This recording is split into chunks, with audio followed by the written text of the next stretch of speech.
Hey guys, welcome in. It is Brad with College SportsCast. We've got a special here for you tonight. It is the College Football CFP Playoff National Championship Game live.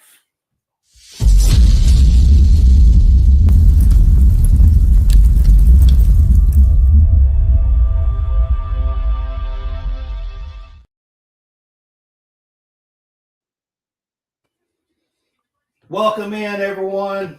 It's Brad with College Sportscast. We're kind of doing a joint effort here tonight with Stadium Rant. I have Will here with me tonight from Stadium Rant. He is a writer with Stadium Rant. What's up, Will? Oh, thanks for the invite, Brad. It's an honor to be on. We kind of both do writing for Stadium Rant, and just wanted to kind of put something together for you guys tonight here with the college football playoff game going on, the national championship, and have a little bit of fun with you guys. This is going to be a live. We're going to do this, try to do this. Be my first time doing a 3-hour or 3.5 hour, if we do it that long, for the whole game. Live stream, basically. But we're going to talk about the game. We're going to talk about what's going on, plays, who's got the ball, who's about to score, all the things that goes on during the game.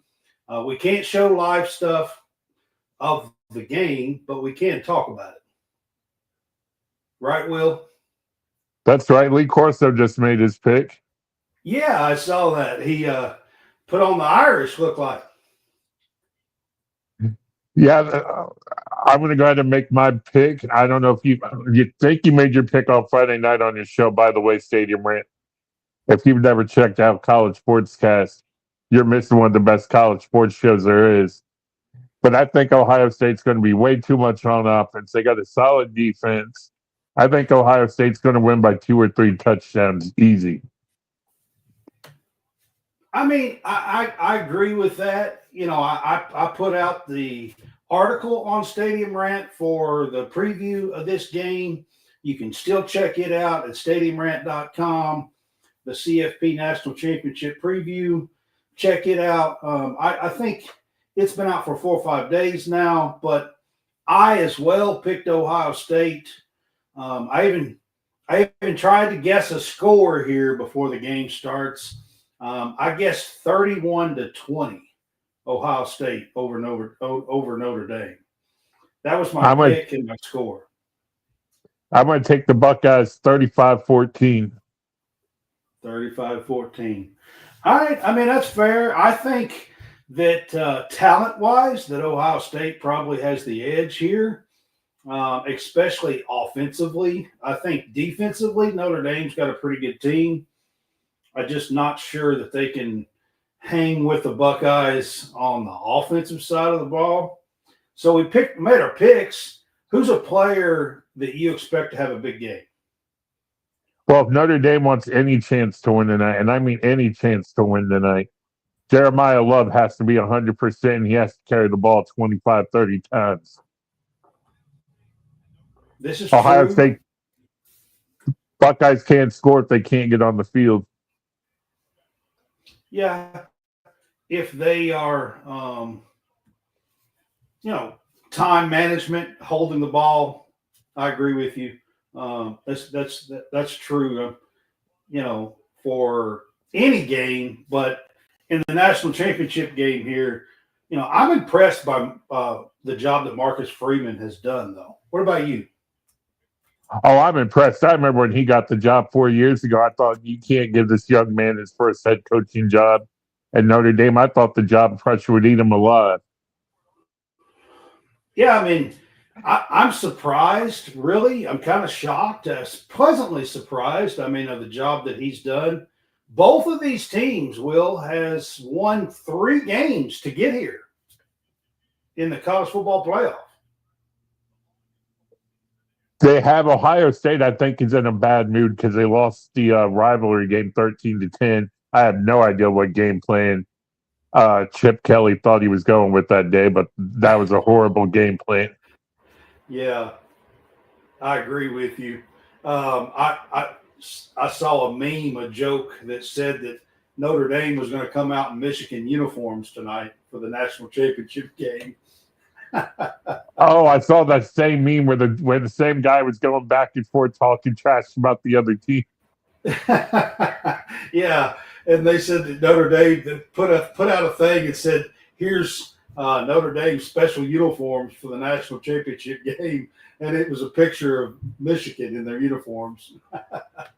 That same guy did a different meme last week. I don't know if you saw it. He was making fun of the Buckeyes.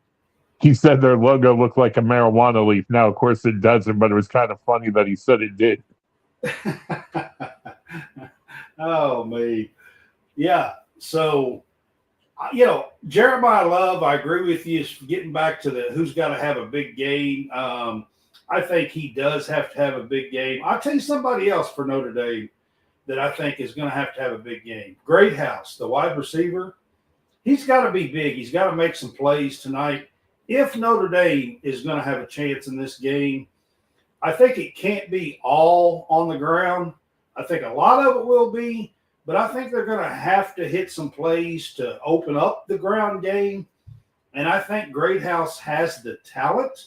He showed that in the last game and had 2 or 3, pretty good catches and got them down the field. And I think Greathouse has got to have that kind of game again if Notre Dame is going to have a chance here. So let me ask you a question. Everybody who watches college football knows who Jeremiah Smith is. Does Notre Dame have anybody who can even remotely cover him? So, Notre Dame actually has a good secondary. And it's going to be interesting, Will, that you asked that because they normally play press and play man-to-man.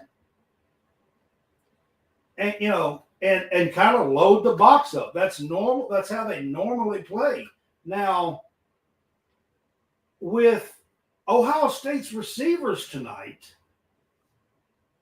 who knows? You know what I mean? Like, I don't know if they're going to be able to do that. I mean, it's not just Jeremiah Smith. I mean, they have Tate, the guy I can't never really say his name. What's his last name? Mbike, or whatever his name is. Emeka Abugie or something like that. Yeah, something. I don't know. Emeka. Yeah, that's his first name.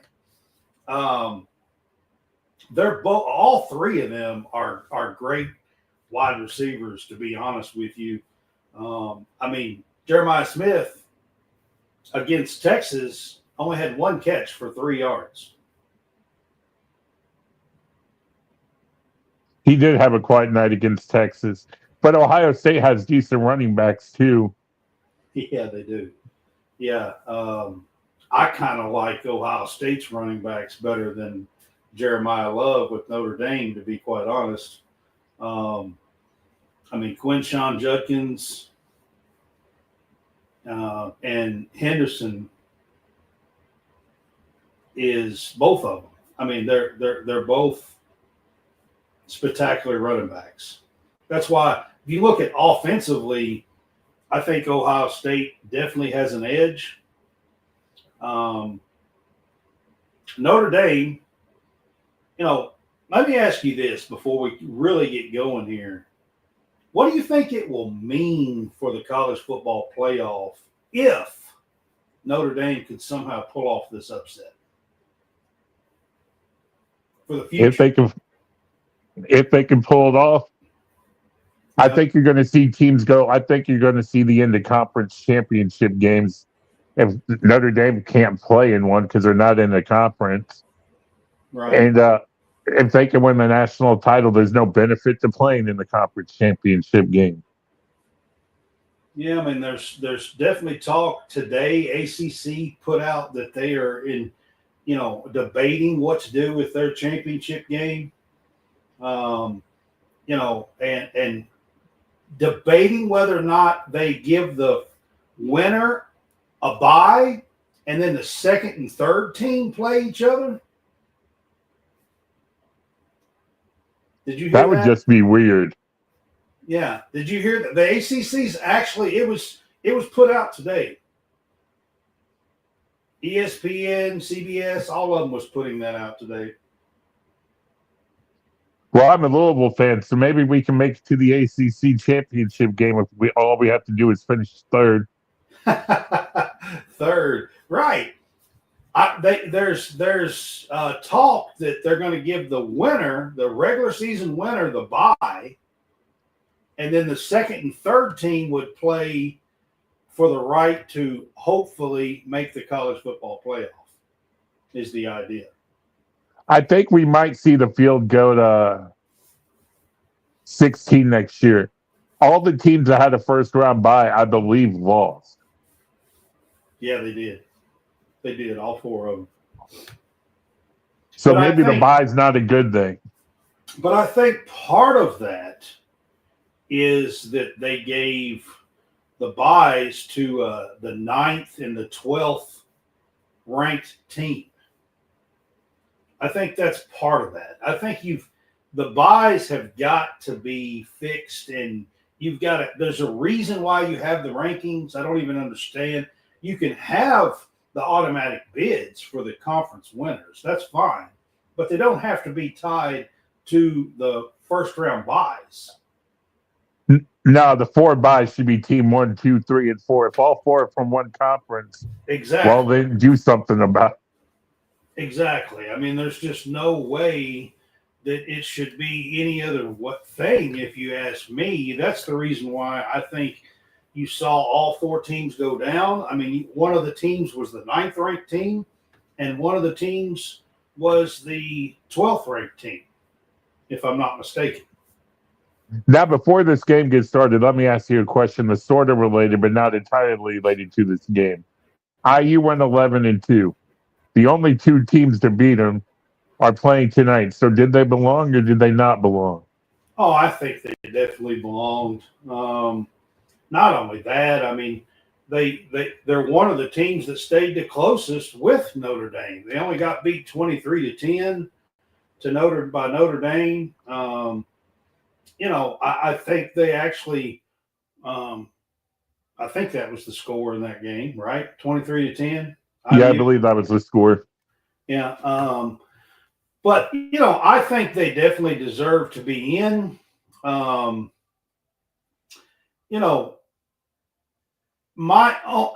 this season, I think they deserve to be in. My only thing is this: moving forward, I think strength of schedule does have to play a bigger role.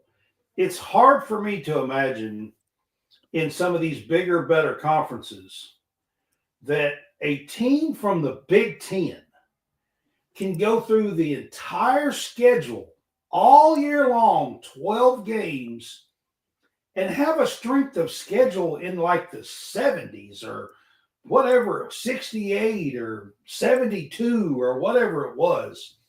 That's insane to me. I can't imagine a team from the SEC ever being able to have a schedule like that.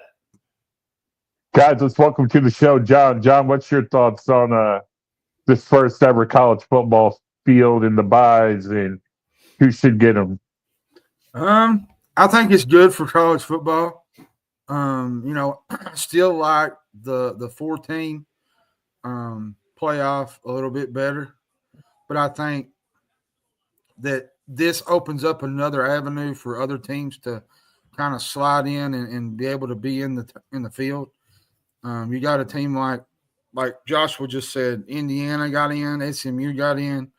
There's a couple teams that got in that normally wouldn't got in a 4-team field.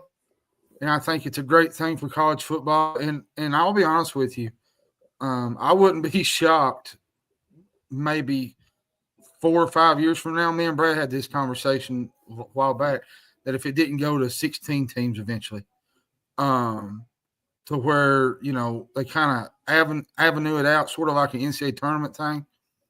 I wouldn't mess with it right now, though. I think they're in a good spot. Here's my thing, John. You're saying you still kind of like the 4 teams. If we were still at a 4-team playoff, neither one of these 2 teams that's playing tonight, Ohio State or Notre Dame, would have been there. No. And that's what I'm saying. That's what gives these teams the opportunity to play in these type games. And another thing too, I didn't know what should I call you, Will or Yeah, Will. Okay. Are we giving our picks before the game, or how's that? We already have, so you feel free to give yours. Well, I took Ohio State 35-14. my heart said, and I went 31-20 Ohio State. My heart says Notre Dame. I want to pick the Irish in this game. I really, really do. But I just think overall, talent-wise, I just think Ohio State is just going to do their thing. You know, they got too many weapons offensively. Now, I do think Notre Dame will hang in this game just for the mere fact that their defense is really, really good. I think they'll keep this kind of tight till halftime. But I think as the game wears on, third and fourth quarter, I think Ohio State will wear them down as it goes. So I would like to see one change made before the playoffs next year. I love the on-campus games, but I think that should be the semifinals and the championship game should be on campus, not the first round. I agree with that a little bit. See, I would like to see it extended. I'd like to see it in the first round, but I also would like to see it extended to the quarterfinals. Why not do it all the way through? I think that there's no way that the big bowls are going to give up the semifinals and possibly the championship game. I mean, you got to remember the bowl games, the 6 New Year's Day bowl games are tied to this playoff. They are. And another thing I'd like to see, we don't really have time to get into it now, though. The portal should not open until tomorrow morning. It should never open until after the title game. Me and Brad had a long conversation. We talk about that almost every show. It seems like every show. Yeah, that's a topic that we kind of run into every single show. It seems like. Yeah, man. Well, it seems like we talk about that constantly because I hate it.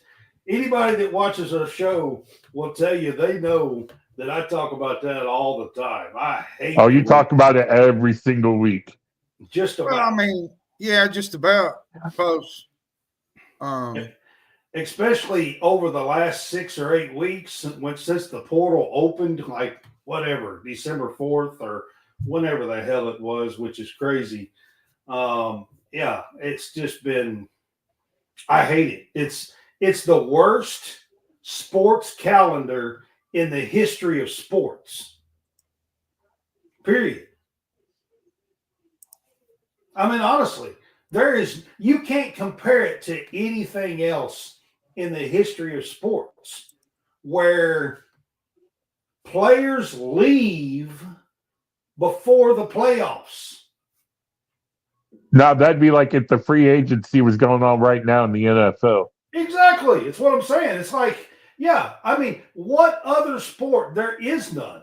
The calendar for college football is as screwed up as any sport ever. And that's just, I mean, that's plain and simple, to be quite honest. I mean, there's no argument against it, to be honest. I mean, in any sport, in any time, anywhere. I mean, it'd be like the the NBA right before the playoffs start, they open up free agency. So right before you got on, John, Brad asked a question. I want to get your opinion. What would it mean for college football if somehow Notre Dame pulls this off? Oh goodness, that's a good question, man. Yep. I don't know. I mean, I think Ohio State was kind of expected to have a chance to be here.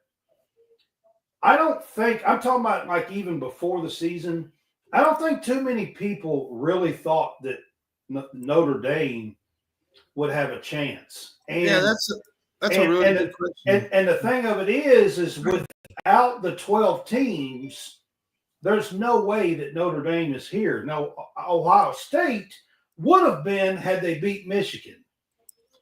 I'll say this. I'll say this though, Will. Shane Gillis will be happy. If they win this game. He's a big Notre Dame guy. I said he might lose it if they win this thing. How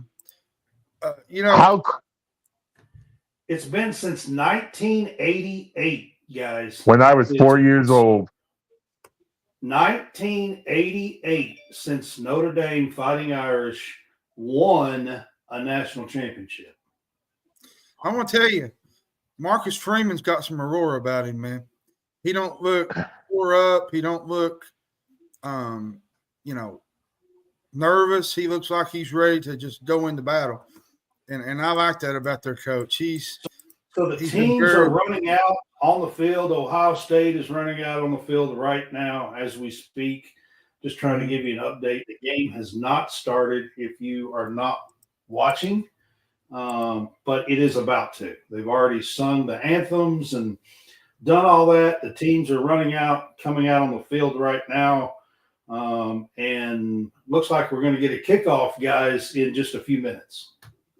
How crazy would it be if Notre Dame wins that the national champions not only lost to Northern Illinois, they lost to Northern Illinois in their own stadium?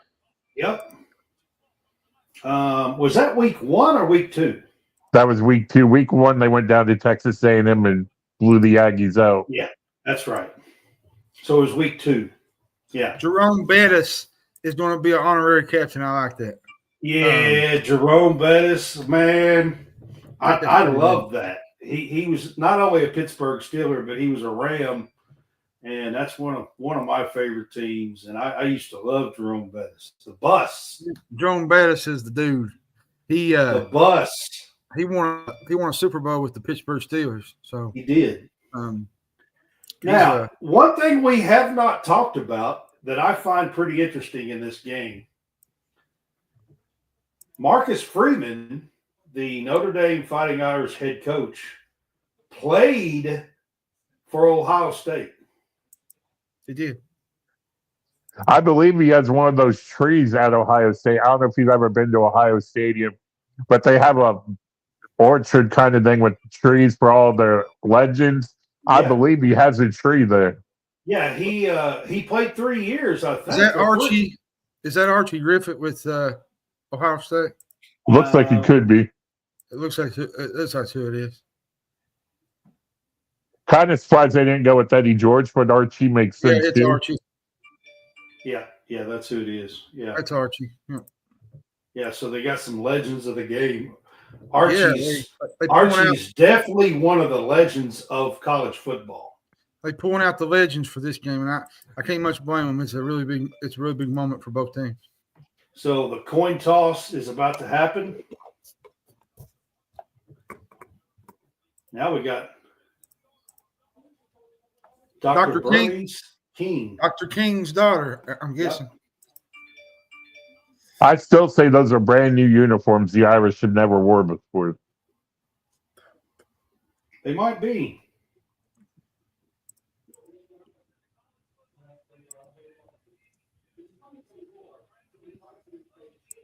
So they are doing the coin toss as we said. Steve Marlowe. Steve Marlowe, I know that guy. He's an SEC guy.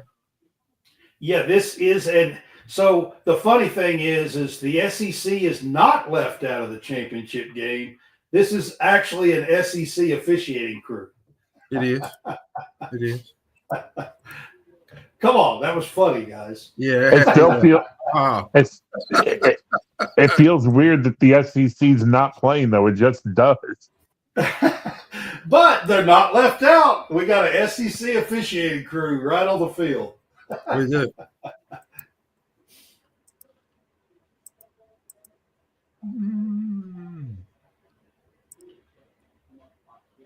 Let's see here. Hey, we got some sportsmanship going on. They're shaking hands and everything before the play. Yeah. Before the play starts. So imagine that. Ohio State won and deferred. Notre Dame will receive. Yeah, Notre Dame's getting the football first. Notre Dame's You know what'd getting be the football interesting first. here is to see Notre Dame run it back for a touchdown right out of the gate, just to get the crowd in. You know, honestly, I think that's one of the keys for them. They've done really well with special teams play, and I think they're going to have a play or two out of the special teams tonight if they're really. I going to love Marcus. I love Marcus Freeman, man. He just screams confident whenever he.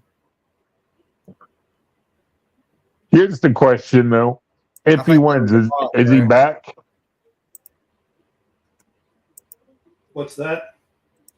If Freeman wins, is he back, or does he take one of these NFL jobs they keep mentioning him for? I think he comes back. I think it really seems to me like he loves it there.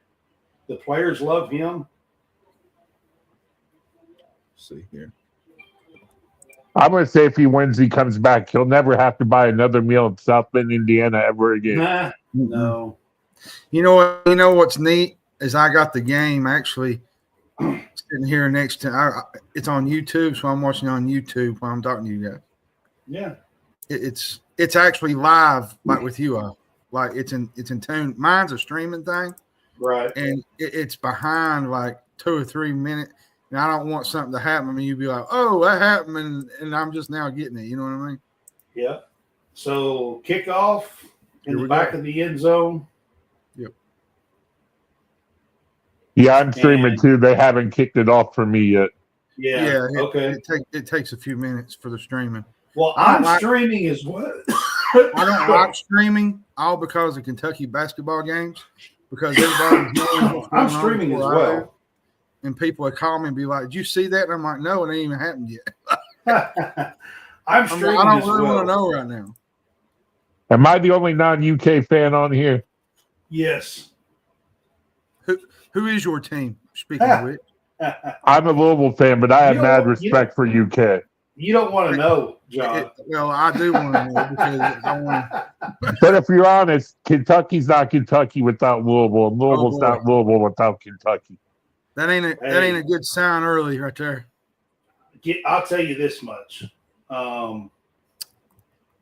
Louisville is in the bottom of the AP poll for the first time in 4 years today. Pat Kelsey's done a good job. So I will say this. I wrote an article today. It just got put out about Louisville getting into the top 25. If you get a chance, go read about it. I gave Louisville and Pat Kelsey a lot of credit.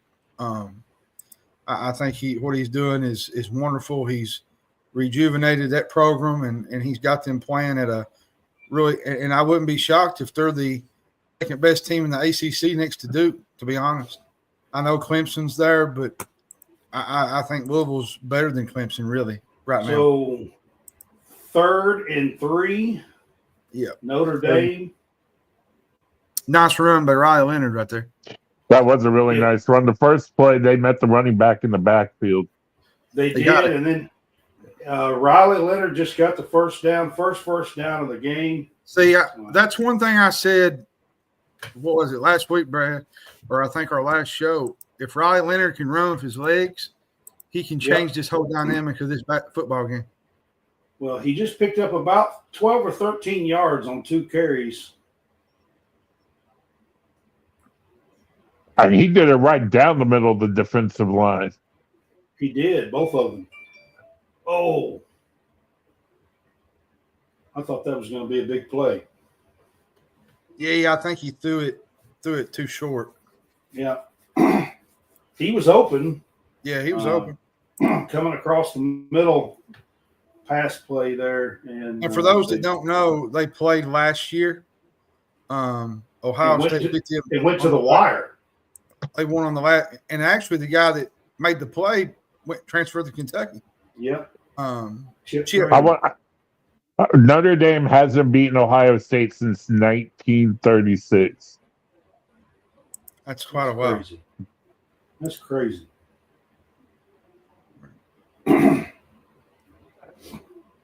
Notre Dame's getting some yardage on this defense. Yeah, so they just completed a Couple pass runs play. in that play. Was that Great House that caught that? I think Is he it number was. 10? I I believe think it was he's number 10, isn't he? third and what? Jaden Greathouse. I gave him the first down. Yeah, they gave him a first down on that. I thought he was a yard short. I thought he was short on that, but he must have not been. Yeah, I thought he was a yard short myself, but they gave him a first down. Man, they're just running right through Ohio State right now, man. There's Jeremiah Love picking up about 8 yards. Right. Jeremiah Love has been hurt. I think he needs to play a big role in this game, I think, if they want to have a chance at least. Yeah, we'll open the show talking about Jeremiah Love and said he'd have to have a big game for Notre Well, he Dame needs to take some pressure off Riley Leonard because Riley Leonard ain't going to be able to run all night. He's going to have some help in the backfield.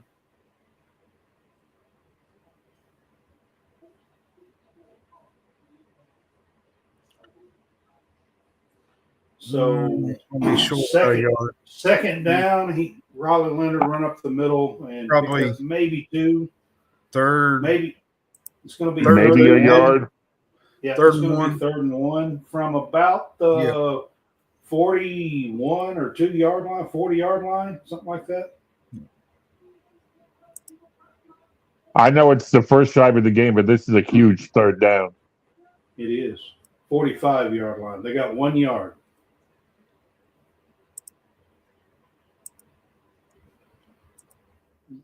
No, he was stuffed. Yeah, I don't know if they go for it here. Jeremiah Love was stuffed. They tried Did to he run lose a yard? Yeah, they tried to run wide right, and he tried to cut it back and just found nothing. I'm not sure they go for it here, but 4th and 1. This is a big play if they do.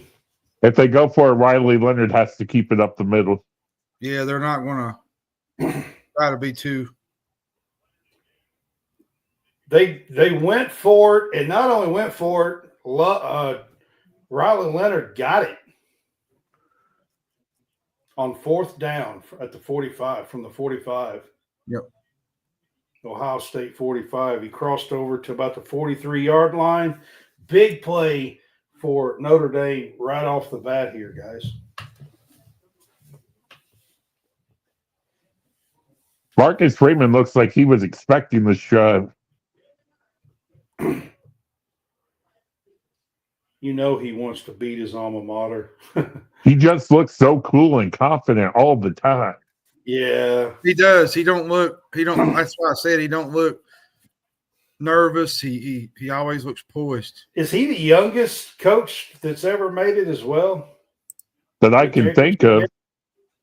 Because he's not even 40. He's like 38 or 39 or something like that, I think.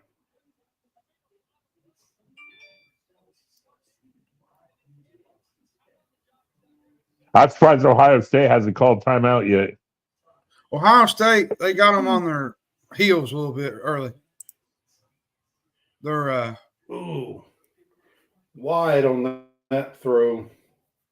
Yep, Just a little bit. That was a bad misfire there.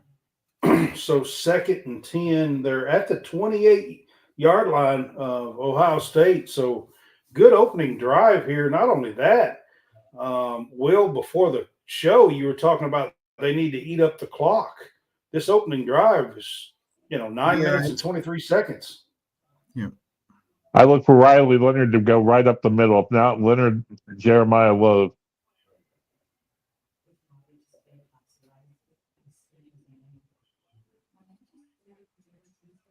And they went wide. I'm telling you. And got it. Ohio State got is 9 yards. They're getting pushed around, man. They went wide left and went 9 yards. So it's going to be 1 yard left.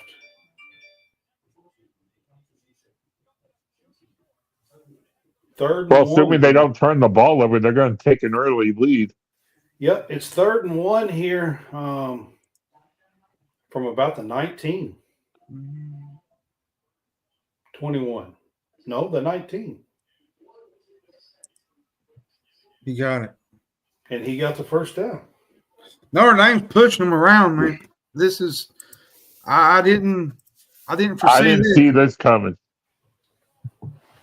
I didn't This is either. a very, very nice opening drive. I mean, they've hit some pass plays. Riley Leonard's They're going been to take running half right the up first quarter. Yep, they are. This is taking half the first quarter. Yep, you're exactly right. It's down to 8:05 right now. I said they had to be able to run the clock down. So far, they're doing both. First down there, Jeremiah Love, I'm sorry, up the middle to the 11.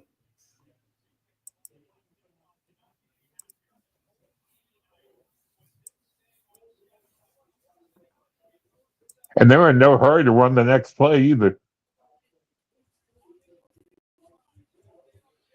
No, they probably won't be. I mean, they want to run as much clock as possible, keep that Ohio State offense off the field.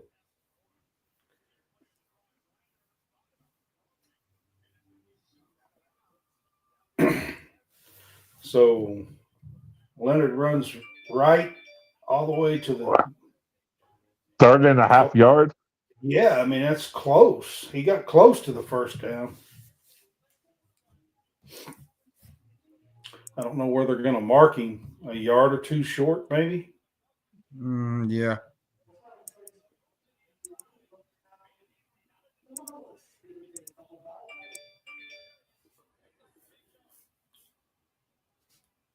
Couple of yards.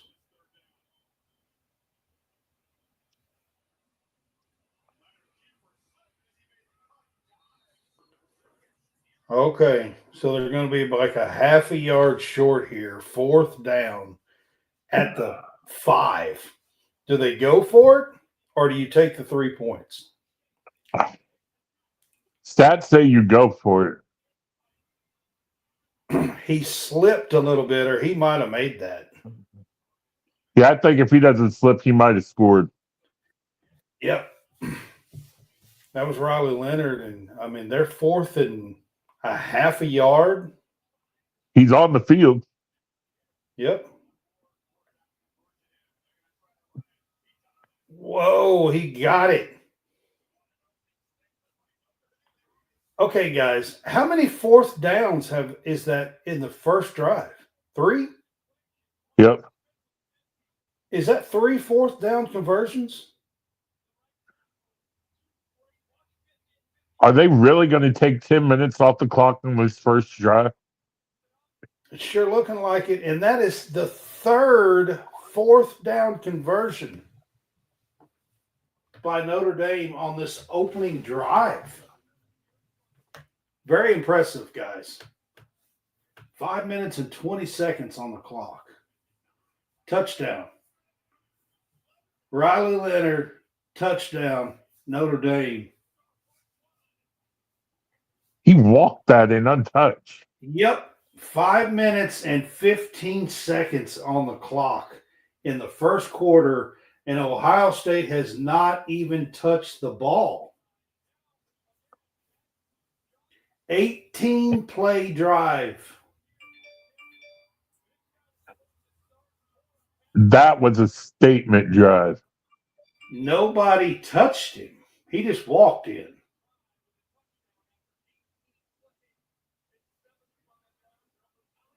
Extra point is up and good. And Notre Dame takes a 7-0 lead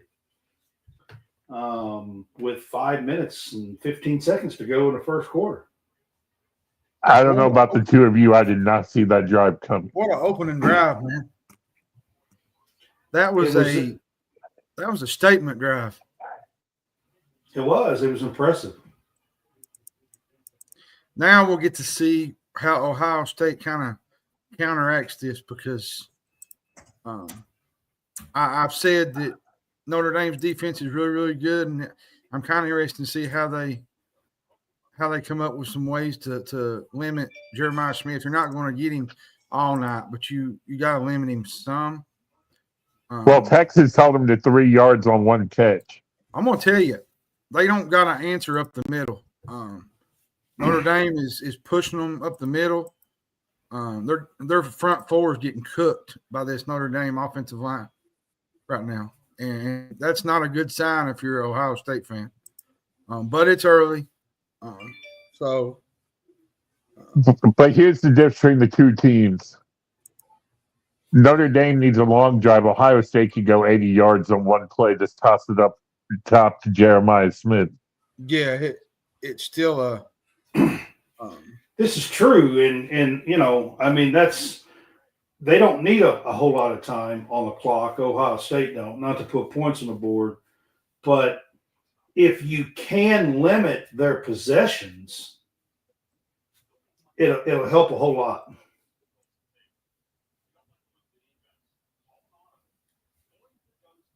How loud do you think the Ohio State defensive coordinator is yelling about now? Well, I'm sure because, like I said, that was an 18-play drive, and not only was it an 18-play drive, they converted 3 fourth-down plays on that drive. And they didn't come close to stopping any of those 3. No, they stopped the 1 third down. It was a 3rd and 1 there, and they stopped it. They went wide with Jeremiah Love, and they stopped it. But outside of that, every time they converted. That was a 3rd and 1. But the very next play, 4th down, they went right up the middle and got it.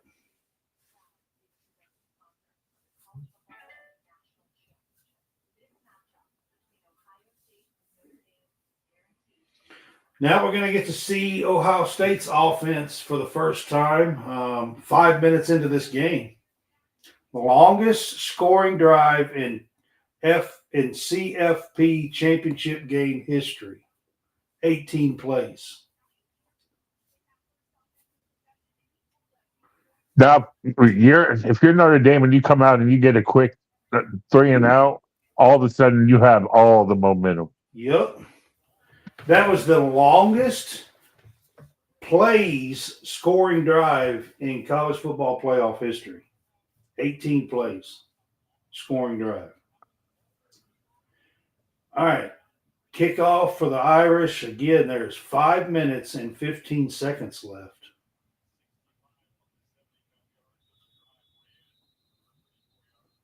The angle kicked that right at the pylon. I thought that might have a chance going out of bounds for a second. I thought it was going out of bounds. In play, yeah, which would give Ohio State a little bit more yardage to start with. But I think it made it to the end zone. That is a beautiful stadium they're playing in, by the way. It is. I have a friend that's been on the show with us. Daniel Shirley is actually at the stadium and at the game. I contacted him and was going to try to get him to come on, and he's like, "Nah, I can't do it, man. I'm actually going to be in the media booth, covering the game." And I was like, "Oh, okay, I get it." He lives in Georgia, so he lives in Macon.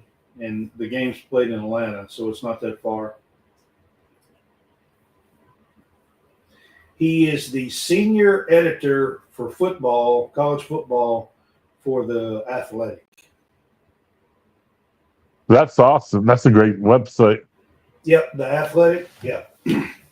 Yeah, he is the guy. He's the one that leads the whole thing for college football for The Athletic. And he is at the game. He's been on the show a couple of times and was on, John, right at the beginning of the college football playoffs. Yeah, he was on around that, right when it first started.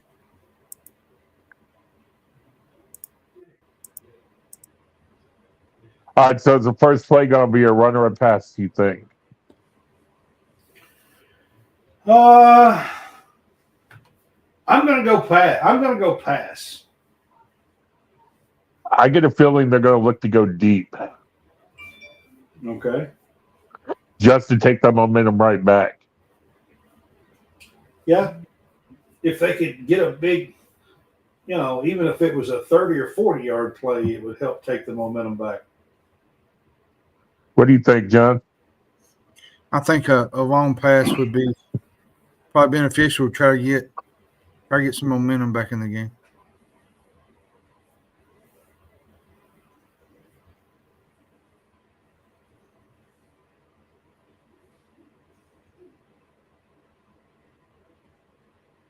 This is the third straight season they played, by the way. Yeah, they these two teams have a pretty good history of playing each other. Not all the time or nothing, but I mean, they're close in proximity. And like I said, the head coach for the Fighting Irish played for Ohio State. That kind of adds to this rivalry tonight. There's only 5:15 left in the first quarter left. Yep. Now, it may not ultimately mean anything, but they were just showing both coaches. Ryan Day's fidgeting, and Marcus Freeman says, cool. The first play was a run to Henderson. Yeah, 5 yards. He got 5 yards. Travion Henderson. They're just going to. I asked John on the show the other night who the better quarterback was. Is it Riley Leonard or is it Will Howard? And he said Will Howard. What do you think?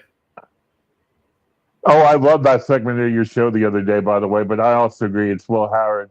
He's a little more polished than Riley Leonard. Third, he didn't get nothing on that one. No, he was bottled up there. Man, this is a big third down this early in the game. First time they touched the ball, it's now 3rd and 5 after giving up the touchdown. For those of you joining us for the first time, I'm Will. I'm with Stadium Rant. Well, all three of us are. But also, I believe it's every Friday night. I can't remember what time it starts exactly. But you need to tune in and check out College SportsCast. Go back and watch replay Friday night. They were talking about what's wrong with the old-time coaches. They forgot one of Mike Woodson, but it was still a great segment. Thank you, man. Oh, they converted on 3rd and 5 to Jeremiah Smith. Yeah, that's a big first down. And John, I got to say, you're in Brad's knowledge of women's basketball was incredible. Well, we try to keep up with it, and I cover Kentucky women's basketball, and I do usually the college, men's side of things. Just over the last couple of years, I've gained a lot of knowledge. I like the game, and your women's program has passed Louisville's, by the way, now. Well, I hope so. I think we're on the way for sure. Well, Louisville has a good women's program, so. Long-time season ticket holder for women's basketball, Louisville. Walls is a good coach. Yeah. You know, he turned down the Louisville men's job twice now.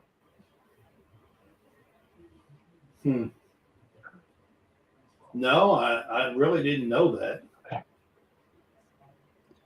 G. Scott Jr. He's I think he's the tight end for Ohio State. You don't want to let him get outside. He'll run off from you. Travion Henderson about broke one. Just about it. I'm going to tell you, man, as good as Notre Dame's defense is, Ohio State has a lot of speed on this offense. And I just don't know if they're going to be able to match it. I think all of Ohio State's backs and receivers will play on Sunday. Yeah, I'm with you. I don't think Will Howard will, but I think Judkins will. I think you'll have Henderson will. Jeremiah Smith probably will. I guess that's where I'm at with. I think Riley Leonard has a chance to play on Sundays. He does. Leonard does. I don't think Howard does. I think Yeah. Leonard might be in that late second round. What do you guys think of the fact both quarterbacks are transferred? You know, That's that's a sign of the time that we live in, to be quite honest with you. But it is interesting that both teams went out in the offseason to get a top 5 quarterback, basically, and made it here. Because they didn't get just any quarterback. I mean, these were the top 2 of the top 5 quarterbacks in the transfer portal. mm-hmm. Speaking of transfer portal quarterbacks, I'll tell you one I thought was going to be a whole lot better than he turned out to be was Brock Vandergriff. Yeah, he just never. Yeah, me too.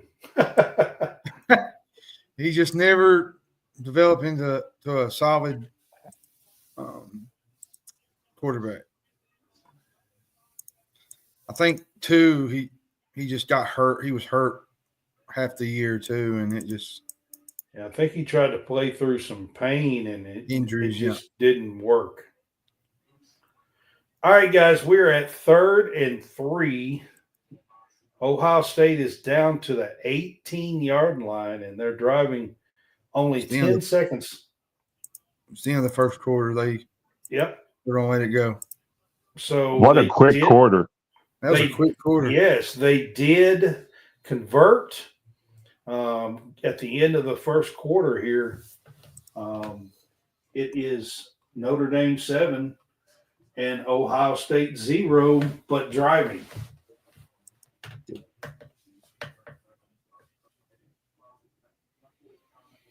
I think that got them down to about the 10 or 11-yard line on this drive. Yeah. It might be 1st and goal. If not, it's just outside 1st and goal. Yeah.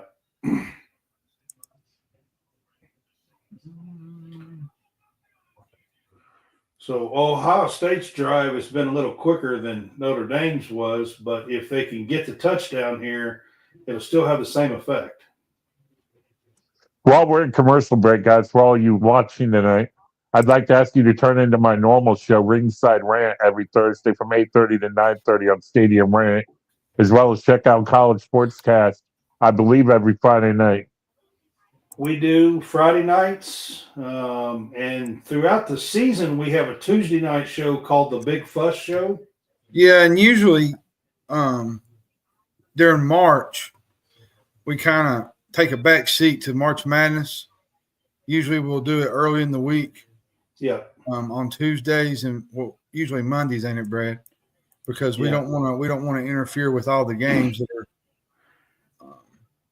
We might actually start doing some of these live streams like this, though, for some of the bigger things. We might do Final Four, or maybe National Championship. You guys gonna have to come up for the Sweet 16 and Elite 8. Come on up to Indianapolis for those 2 rounds. Yeah. I want to be shocked if Kentucky's here for those rounds. Yeah, that would be pretty nice if they were. Hey, I heard Arkansas ain't even going to be in the tournament. Is that true, Will? Yeah. Arkansas's crap. They did Kentucky a favor by taking Calipari. Yeah. I told everybody. Kind of like Cincinnati did Louisville a favor by taking Scott Satterfield.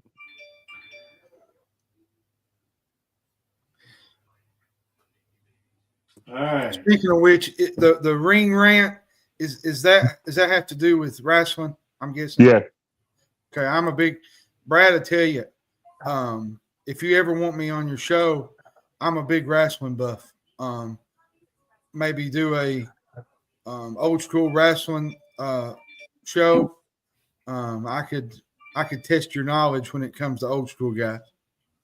Well, they're going to be live streaming the Saturday night main event this week, and I can't be on it, but I'll see if maybe they want you to take my spot on it if you're available. I love wrestling. that's another part of me that Brad don't really know about. When I was growing up, I had over 600 wrestling men that I acquired over time. Most of them are old school guys like Roddy Piper, Hulk Hogan, Macho Man, all the older guys. Kurt Hennig. So if you get really going to talk about wrestling real quick, I mean, I grew up at a time when wrestling was still wrestling. It was still real. Yeah, I mean it's changed a lot. The biggest thing that's changed to me. That's my problem with it. I know a lot of people get into it, but I mean, I don't know. Come on now. The biggest thing that's changed for me, Will, though, is the storylines. The storylines. It's all about storylines now. The storylines are good now, but they're not as good as they was back in the early 90s. All right, so it's not first and goal. They're at the 13. You had different feuds back then, too. First snap of the second quarter, and pretty good run there by Judkins. Might be his first run. No, he had first carry. Did he have another one? Yeah. He had a long one. Like 15 yards, maybe. All right. Well, he got about 7 there. That's the first time I've ever seen Marcus Freeman show emotion. So he got 5. It's 2nd and 5 at the 8.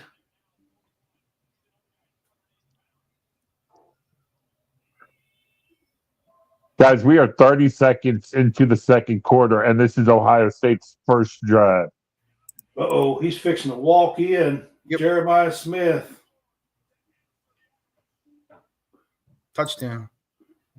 Yeah, he just walked in. They done a misdirection, snuck Jeremiah Smith out to the right. He's just so good, man. I would argue if he could come out this year, he'd be the first round pick, if not the number 1 pick. Yeah, he's legit when it comes to he can just do it all. He can catch, he can run. The hand off to Judkins and he can do everything. How do you replace Marvin Harrison Jr. with this guy? Where do they find these receivers? I don't know, man, but that's a good question. Some of them are born in a lab, is what I always said. And Ohio State, and I mean, honestly, there's 2 teams in the country that seem to find receivers just, every year, and that's LSU and Ohio State. Every single year. Yeah. How do they have, they have these All-American, go to the NFL, lead the NFL in receiving yards and catches and touchdowns, and, it's the 2 schools. It's LSU and Ohio State when it comes to receivers.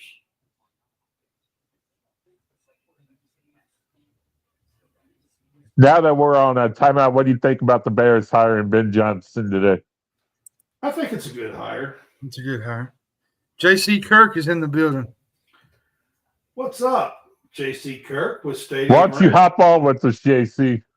I asked him earlier, but he never got back with me.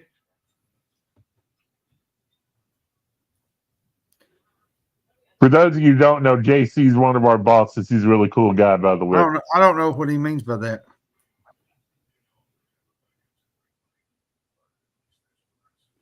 I guess he means me covering them. If the women's in the final game, Josh, I definitely will be there.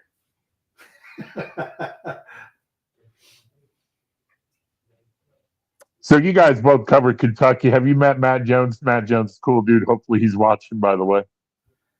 I have met Matt Jones. Hang on. I wasn't trying to put that up. I was trying to change it. Matt Jones, I love Matt Jones, but there's a lot of people that do not like him. The entire city of Louisville doesn't like him, but I'm a huge Matt Jones guy most of the time. All right, there it is. That's what I was trying to put up. There ain't nothing wrong. I ain't got nothing against Matt Jones. If you like Kentucky sports and he kind of throws in politics too, if you like that's where he goes wrong. And that's the reason why some people like him and some people don't, is because he doesn't keep sports, and he doesn't stay out of stuff that he really shouldn't be involved with. For all you watching college sports and Stadium Rant for the first time, we present sports, no politics, unlike the network this game is on right now. We're all sports, none of the politics. Exactly. Yeah. And I don't do it. I won't ever have it. John knows my rules when it comes to that. I think too, Will, what it does, it alienates your base. I'm gonna be honest, I refuse to watch ESPN unless it's a live game. The thing that really and I'll be honest with you, I've told Brad this. You got one side that likes certain people, and you got one side that likes the other. And if you talk about one and the other side don't like them, you lose people that way in your base. And when you do that, there's not much that people are more opinionated and hatred about than politics. I mean, let's be honest. It's caused rift in families and everything. So we don't do that here, and I'm not going to do that here. No. Now that's the reason I like both of these college sports and Stadium Rant. No politics, just sports. Stadium Rant is probably one of the top media places that is gaining ground as a top spot, because I was looking today and you could see some of our articles popping up on MSN and all these other places. Yep. And it's starting to get a little traction. And news break app, MSN, you can find Stadium Rant all over the place. And Tyler with our articles. Tyler's done a good job, JC. There's another guy that I think he's Wayne. No, this guy's over Tyler, I think. You talking about Stephen Poss? Yes, I think he's is he part CEO or main CEO? Tyler's the CEO. Tyler's the CEO, but there's one above Tyler though. They're equal. I think they're equal partners. I believe. Yeah, he's a really nice guy too. And we're starting to get credentials everywhere. Yep. All right, so it is 7-7. We're in the second quarter, 2 or 3 minutes in, and each team have only had one drive. Yeah. I'm going to make a prediction. I might be wrong, but I look for Notre Dame to try to score real quick. Notre Dame. I don't know if they have the capability. I think they're going to have to play touchdown for touchdown with Ohio State. I don't know if they're going to be able to stop them. And that ain't good. I mean, if let's just play it out here. I mean, let's say Notre Dame could have a 7 or 8 minute drive here. If they could, then you're looking at only 2 possessions possibly for Ohio State in the whole first half. That's not bad. No. That'd be good, but I don't know if Ohio State's going to let them have another 8 minute drive. I'm just saying, if you could do it, you could possibly hold Ohio State here to 2 first half drives, possessions.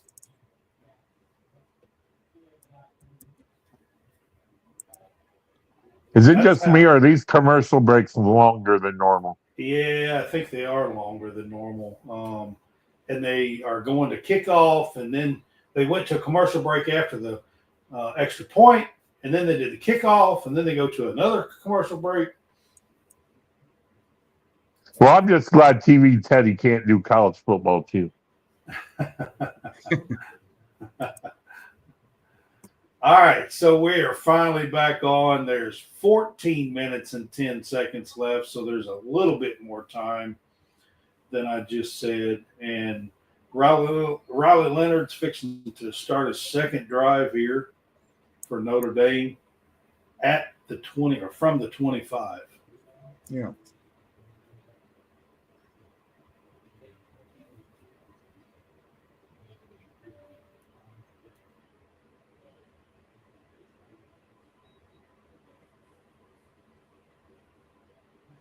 overthrew that one. He had him wide open too. Yep, he overthrew that one. He tried to kind of lob it into him over the top and just threw it a little too long, a little too hard. I don't know for sure. I don't know if one of you has the stats available, but we're 16 minutes into this game, and I don't think I've seen a yellow flag one time. I ain't either. Yeah, I don't think I have either. Look at there. You spoke, and there it is. They dropped the first one. As soon as you said As soon as he said it. It landed on the carpet as soon as you got it out of your mouth. As soon as he said it. That's kind of like when you're watching college basketball and the announcer goes, they've yet to miss a free throw today. Yeah. And then all of a sudden they missed one. Absolutely. That's exactly what just went down. Second and about 15 here.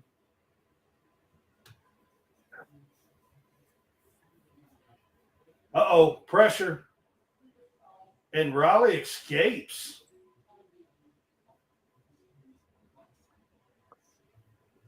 And there's another flag, Will. Holding on the offense. Yeah, it's coming holding? back. Yeah, it's coming back, I think. It's either holding or blocking the back, I'm pretty sure. It is holding. You're right, Will. It's holding, so that's coming back. Nice play by Riley Leonard, though, to avoid that rush. Right up the middle. Ran to the sideline, completed a pass at the sideline. A very, very nice play by Riley. He's going to come back here on a hold. So now they're deep in the hole at the 10-yard line, 2nd and 25. If I'm Ohio State, I send everybody.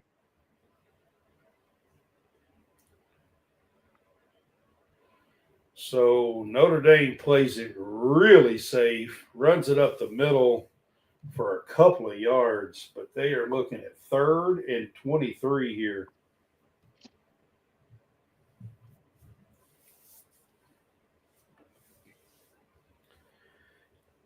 I can't see a conversion this time, guys.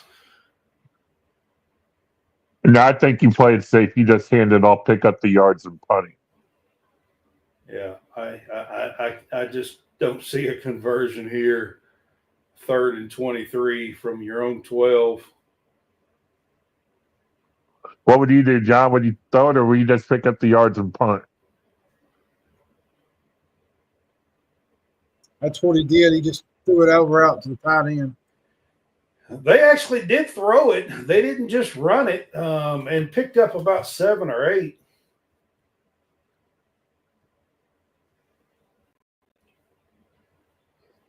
Got it out to about the 20. It's also the first 4th down. They haven't went for it. Of course, you want to go for it right here. Yeah, they're 4th and 15 here. So at your own 20, you're not going to go for it here. But first punt of the game, guys.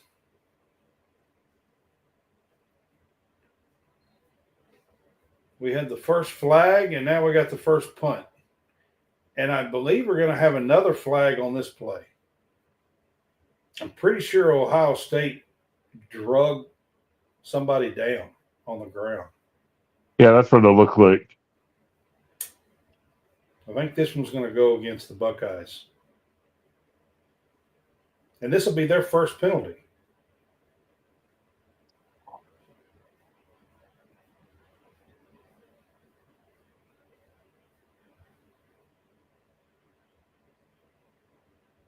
Yep. They're calling it holding on the punt return. So they're going to be moved back. But they still get the ball.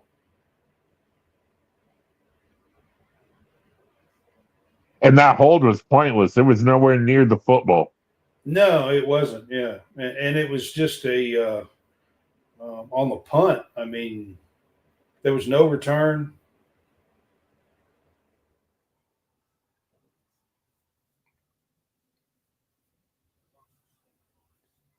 but now they get pushed back here. So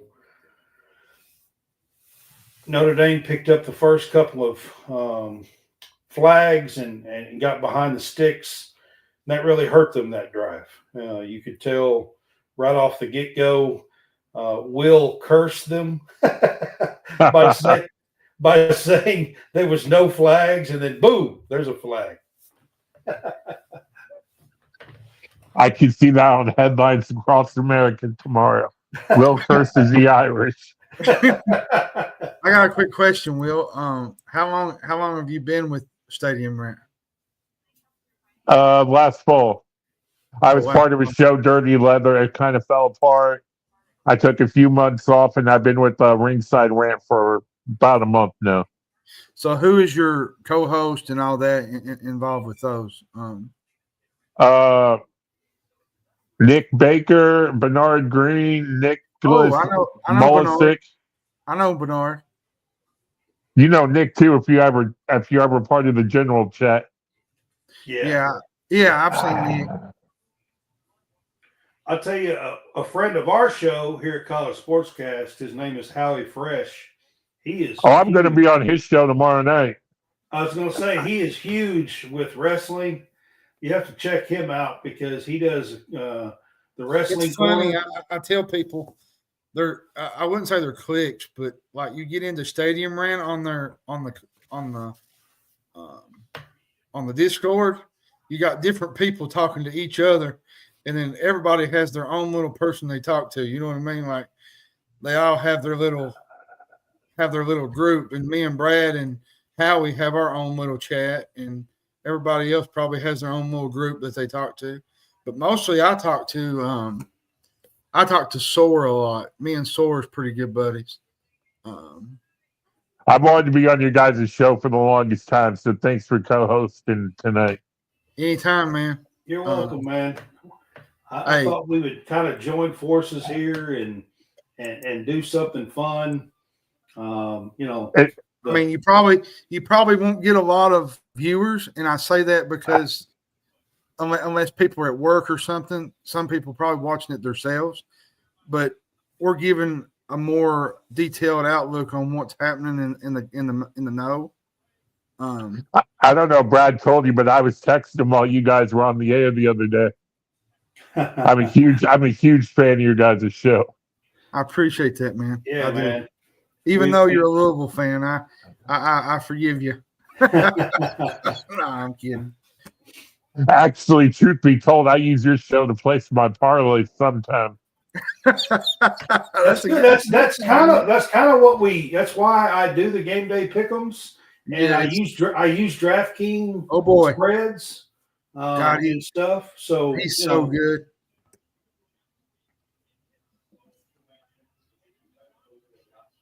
Was that Judkins? I believe it was. No, that was Amika. Yeah, that was Amika. Man, they got so much speed, man. Their offense is built like an SEC team, speed everywhere. Whoa, nice pass, Will Howard. He dropped that one right in a little pocket in between defenders on the right sideline. Very nice pass. I think that's Tate. Yep, that was Tate. About a 20-yard pass.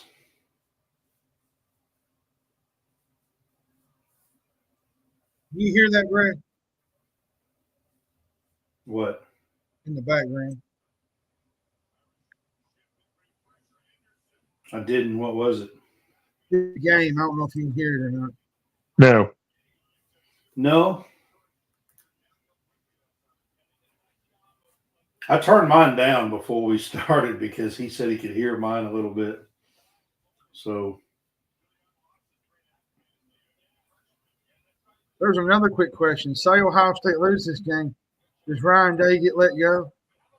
I doubt it now. I seriously doubt it. Get let go? No. Could I see him quitting? Maybe. I mean, you get all these opportunities, and Well, not to mix up two sports, the pressure at Ohio State football is every bit as equal to the pressure to win at Kentucky basketball. Yeah, I agree with that. And I'm gonna Alabama say, football. you know, thing I love about Will Howard, he knows how to put it into the receiver. He's very good about that. This is a pretty big play here. We're 3rd and 5. They are at the 43 of Notre Dame, so a first down will get them close to field goal range here.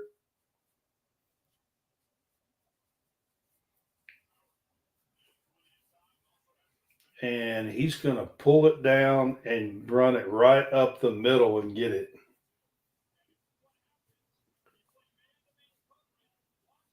Pass And then play. some. Oh, yeah.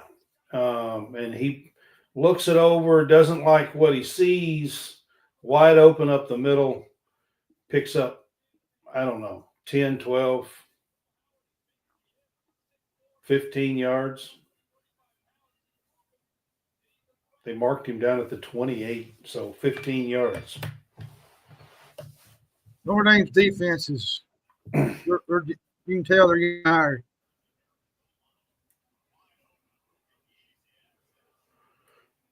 Now it's Ohio State running the clock down. Yep. This is both teams' second possession here. Ohio State's talking some trash. I like it. Ohio State is on the move once again. Did you see that receiver put his elbow into the defender's chest on the way out of bounds? Yeah, then he started talking some trash. Yeah.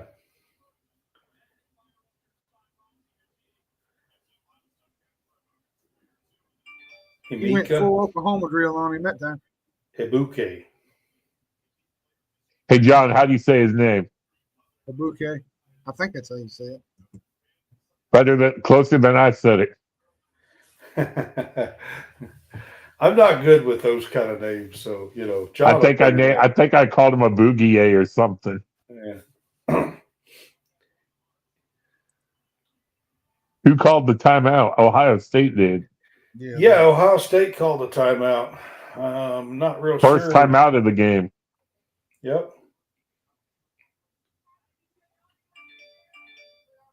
I'm surprised they called timeout and didn't keep Notre Dame on the heels. Notre Dame, I was paying attention to this drive. They look wore out, man. Like they're just like their hands are on their knees. They just can't. Well, this timeout might help them here a little bit. So where do you live at, Will? Do you live in Louisville, you said? No, I'm up in Indianapolis now. Did you all get a lot of snow this past week? About 8 inches or so. Yeah. We got, what was it, Brad? You got about 3, didn't you? 2, probably about 2 is all we got. I think we got like 5 total from the last storm into Josh, Sunday. We all know here at College SportsCast who you're pulling for.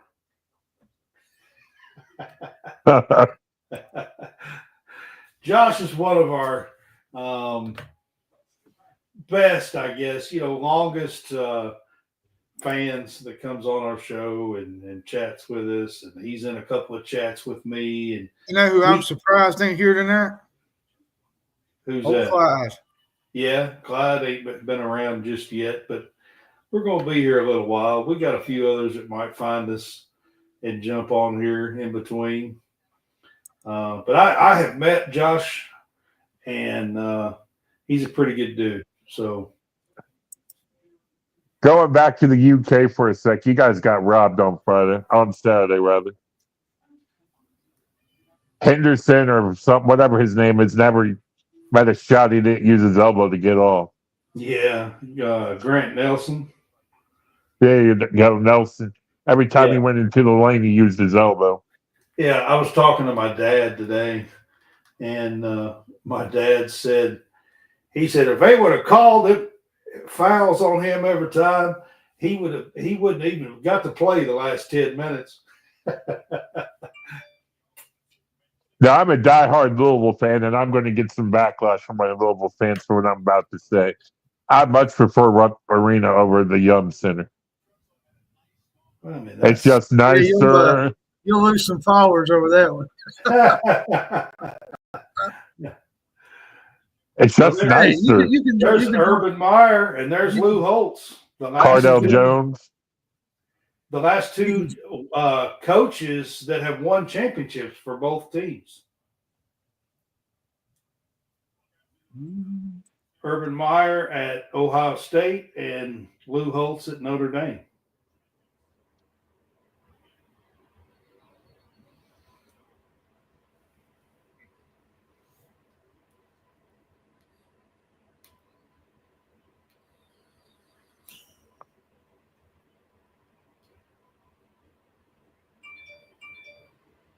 So we are at 2nd and 8. They just got 2 yards there on that run play. They're at the 18-yard line here. 7 minutes and 45 seconds in the second Ohio quarter. State's going to take 7 minutes off the clock on this drive. Nice short play, but they're still 2 yards short on a pass play to Emeka. It's going to be 3rd and 2 here.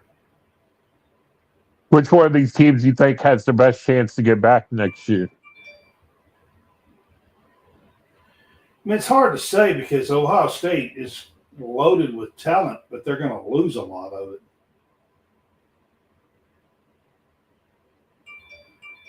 First down.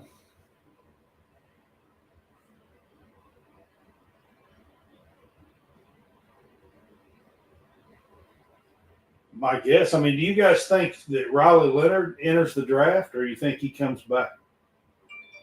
I thought he was a senior. I thought he had to leave. I was thinking he had 1 year left, but maybe not.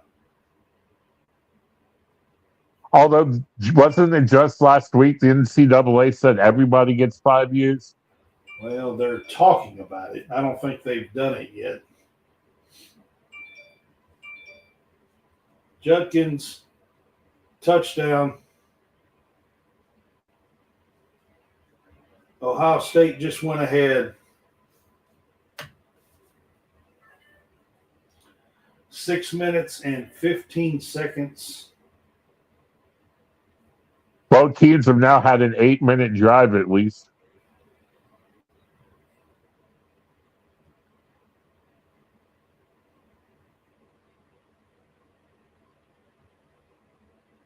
But, John, you're right. That defense for Notre Dame looks like they're flat tired. They're exhausted, man. You're going to have to put some backups in just to give the starters a chance to get some energy. I'm going to take a water break. Y'all want anything when I go to the refrigerator? A water break or a Bud Light break? No, I don't drink. I don't drink anymore. So, Neither do I anymore. I used to. I used to drink, but not anymore. Yes, I said that on live air. Hopefully, I used to. Used to is the key word there. So, I know Josh does. He drinks too much. You think he's flibbering with his words on the comment sections a lot of time. Hey, now, I like me some bourbon, so I don't drink a lot, but I do drink some bourbon every now and then. I'm picking it, Josh.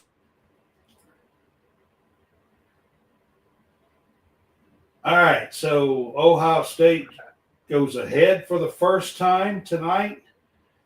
There is 6 minutes and 15 seconds left in the second quarter. I'm not so sure Notre Dame shouldn't have thrown a flag. On the replay, it looked like his knee might have touched it the one before the ball crossed the goal line. Oh, you think so? I wasn't. I was putting stuff in, and I wasn't looking at the replays.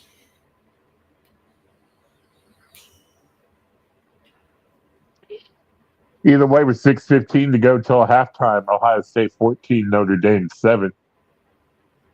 Yep. So the first lead for Ohio State tonight. This will be the third time that Notre Dame touches the ball. They had a good first opening drive. And then the last And I cursed them. Yeah, and the last drive got hung up with a couple of early flags, and they got way behind the stick.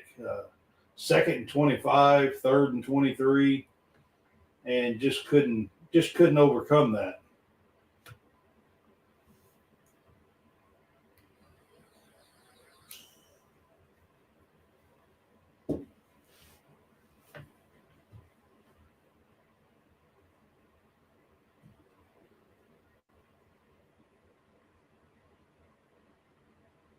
Josh says, can coaches still challenge plays? Yes.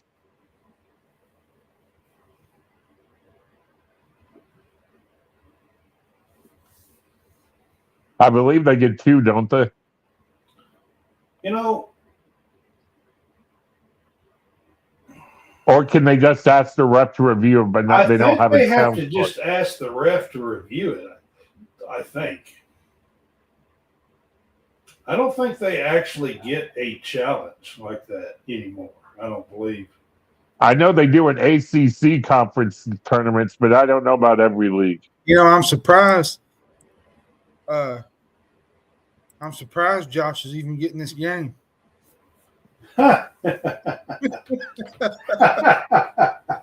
Oh, me. Hey, John, do you happen to know? No. Do coaches get challenges? Do coaches get challenges? Oh, I don't know. I know they do in ACC games. I had to get him, Brad. Josh is what can I say? He doesn't want to pay extra for SEC Network. He don't want to pay that extra $10 or $12. Hey, I paid it. Or whatever I paid it for 3 years. I pay it and don't think nothing about it because Well, you don't miss any. Well, I mean, we spend money all the time. You spend $10 on a hamburger. It's every day, or 3 times a week, or whatever. You don't miss any games that way. I mean, because most of the games are on the SEC network. Yep. Yeah, Hulu, it's included. Unless it's on ESPN or something. Right. And I'm just picking at you, Josh. I'm not. Nothing personal. It was just a joke, brother. LeBron James is here. LeBron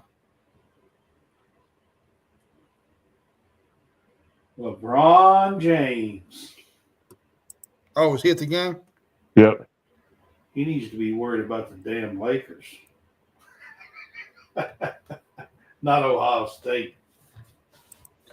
I'm going to tell you, right here I think is a crucial drive, because if Notre Dame gives this football up and Ohio State goes down and scores, this could get ugly. It could. This is a very crucial drive. They got 5 on the first play here, second 5 from the 30. They definitely need a few first downs and a decent drive. Somebody has to help Leonard. Somebody has to step up. Right now, they're using him as a battering ram, but they can't go on all night. No, they're beating him and they're banging him. That's what they're doing. Well, he hung on to this one just a little too long. They gave him a decent pocket. To be quite honest with you, you have to have that internal clock. As you know, they're coming. They have the talent. You can't sit back there for 3, 4, 5 seconds and expect them not to get to you. You either got to get it out of there with your arm or you got to run with your legs. And Riley's pretty good with his legs. Uh-oh.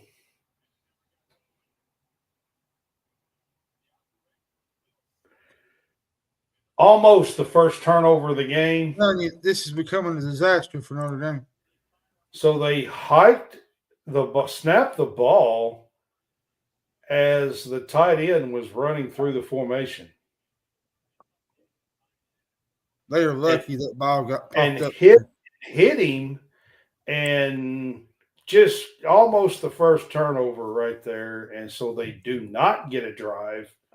They are punting right back to Ohio State. And John, like you said, this could get ugly. Was that a mistake, or was the tight end supposed to catch that as he ran through there? It looked like a mistake. I don't know.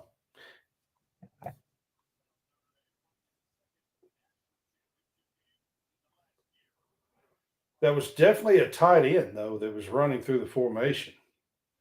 While we have a break in the action, I was reading an article the other day. They're talking about redefining the targeting rule. Please. If any part of you, hand, shoulder, forearm, or helmet, touches your opponent above the shoulders, they're going to call it targeting. So if it's shoulder to shoulder under what they're talking about, it'd be targeting.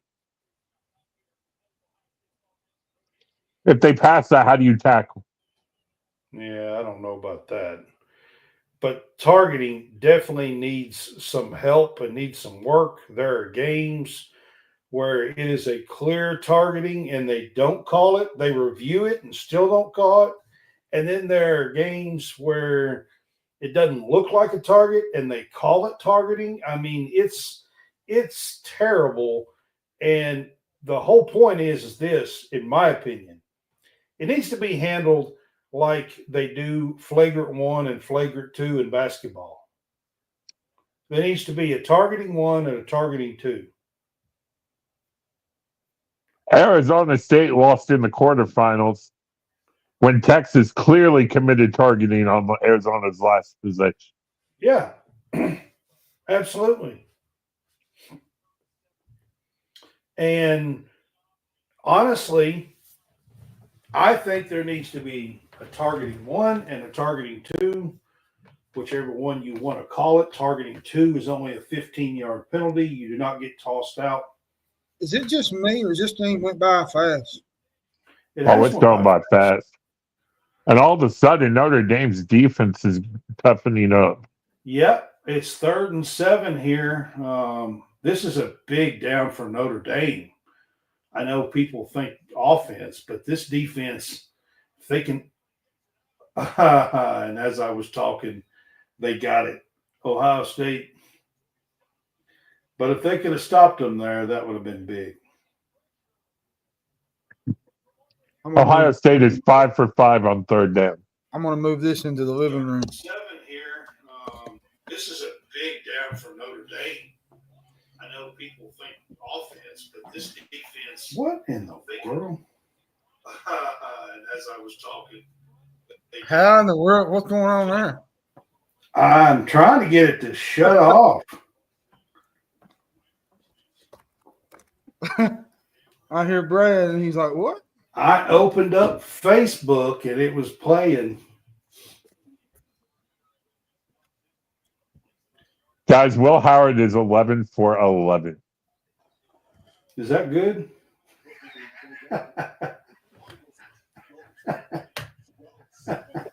So he's 11 for 11. They're 5 of 5 on 3rd down.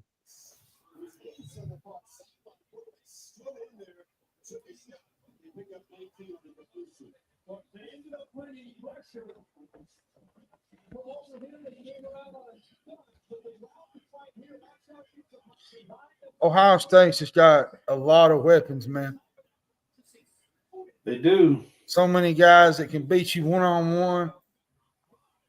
I'm not a fan of this defense, so where's the blitz at from Notre Dame? It's pretty much been non-existent so far. They are going to the 2-minute timeout here in the second quarter. It is going to be 3rd down when we come back. It's going to be like 3rd and 5, 3rd and 6. So another big down here. They're about the 50-yard line or so.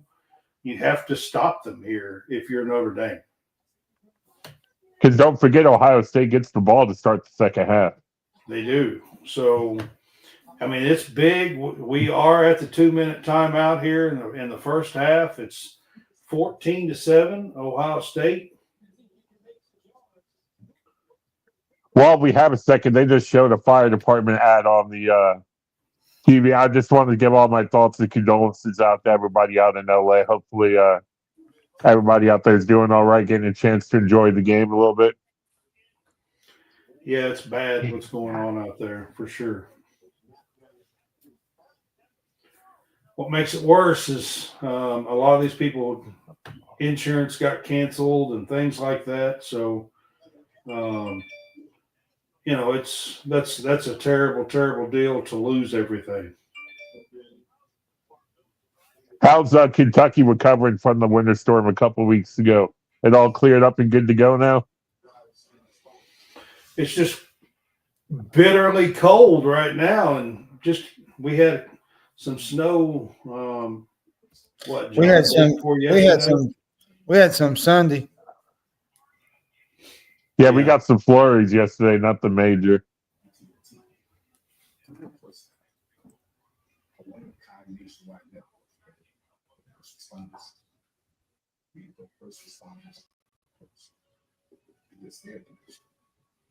For all you stadium rant and college sportscasters, I'll be on How Fresh's show tomorrow night live. Also find it on YouTube. And John, I'm gonna work on getting you on a ringside rant here pretty soon, John. Yeah, that would be nice. I love wrestling. Maybe a old school wrestling show or something. Maybe. We talked about old school, new school, AEW, NXT, TNA. We talked about it all. I don't know nothing about this new stuff, so you'd be asking the wrong one.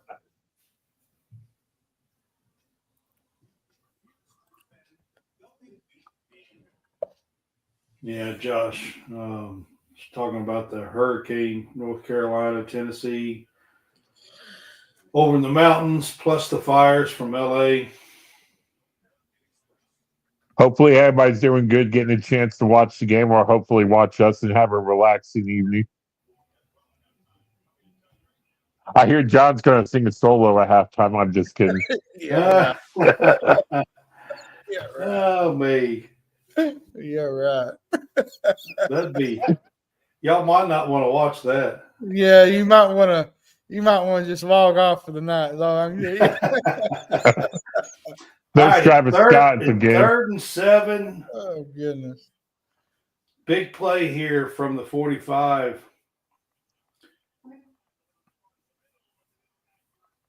Wow, I think he caught that. I think they completed that. I'm telling you, their wide receivers are amazing. Do they miss? Do they ever bobble anything or miss anything? 6 for 6 on 3rd down. Like, not only are they 12 of 12 and 6 for 6 3rd down, but they're not even bobbling catches or nothing. I mean, it's just. Ravens, will you please go out and get a couple of these guys for Lamar? So, hey, we got a sack. Hey, they brought the pressure. Notre Dame had to come from behind to get him, but they tripped him up. Looks like he's going to lose about 2. Would you say that was a pressure sack, or he just didn't get rid of the ball? I'm not sure if he just didn't get rid of the ball. I also don't like the way he goes down head first every time. Yeah, he doesn't go down first. Josh says you will lose viewership because that about me singing. Yeah, you wouldn't. You'd be you'd lose a lot of viewers, I can tell you. Josh, John's gonna sing a cappella. Yeah. Yeah, right. I ain't singing a thing.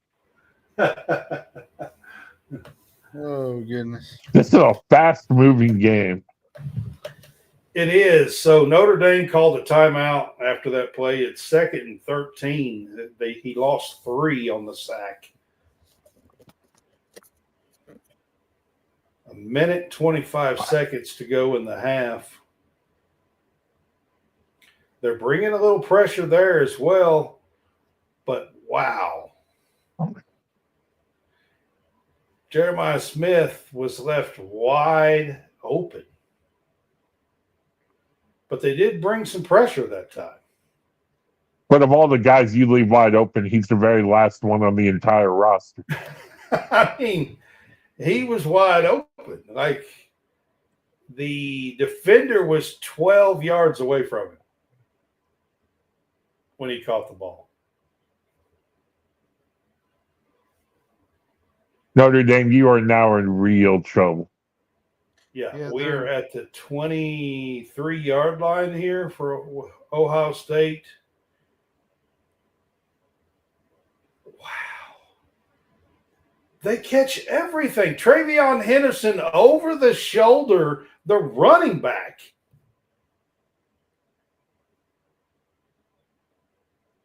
Over the shoulder. I mean, they catch everything.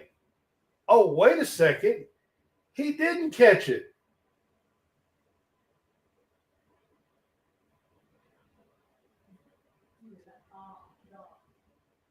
Nope. No. On the backside of that play, he fumbled it. Wow. I thought he caught that too. Totally wrong on that play, but I'll own it. They bring the heat again, but Will Howard gets away from him, but takes a pretty good hit there. That's about the 10. This game is going to get ugly right before halftime, it looks like. 12-yard line, 1:04, clock ticking. This is starting to be reminiscent of when Notre Dame was last in the title game. They might get blown out equally as bad. Yeah, was that like 2012 maybe? Yeah, when Alabama went up 42 and that 42-0 and won 42-14. Yeah, it was 12 or 13. It was before the college football playoff. Wow. First incompletion with 30 seconds to go. Okay, wait a minute. Wait a minute. It might not be an incompletion.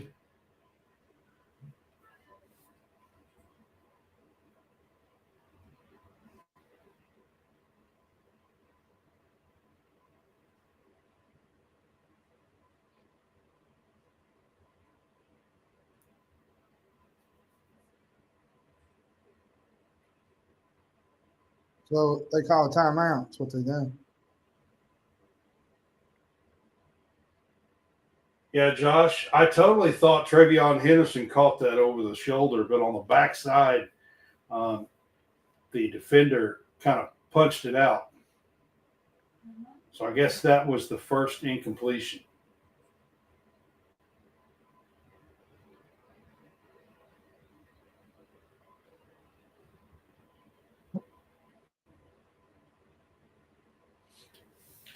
So we're still at 14-7. There's 30 seconds remaining instead of 2 minutes. 33 seconds. They just put 3 seconds back on.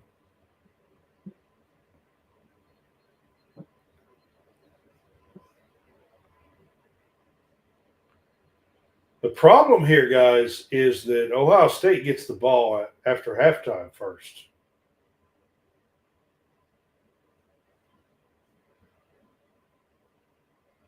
Oh, Notre Dame could be down potentially 28-7 where they get a chance to get the ball back. Yeah, I mean that's the real issue here. We're sitting at 2nd and 4.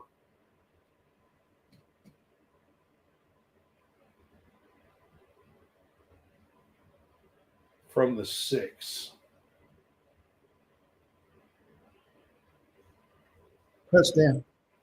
Touchdown. Judkins again in the end zone with a pass this time. They're just so good, man. Nobody was even around him. Nope. That was Judkins from out of the backfield in the back of the end zone, just wide open.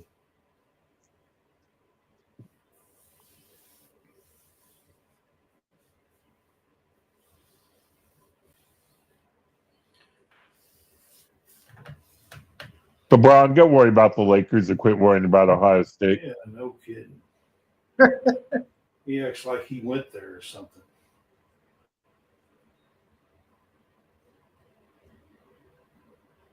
Best I remember, he didn't go to college. No, and he said if he would have went to Duke. Yeah, yeah.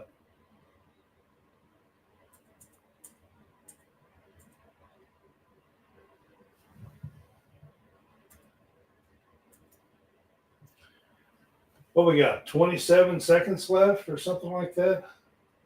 Notre Dame needs to return this in the worst way possible. Okay, guys, we're set at 21-7. I think there's 27 seconds left in the second quarter. Notre Dame is going to get the ball here, but they have very little time. They do have 2 timeouts. But I don't know if Riley Leonard could throw deep. I don't recall seeing him try in the playoffs.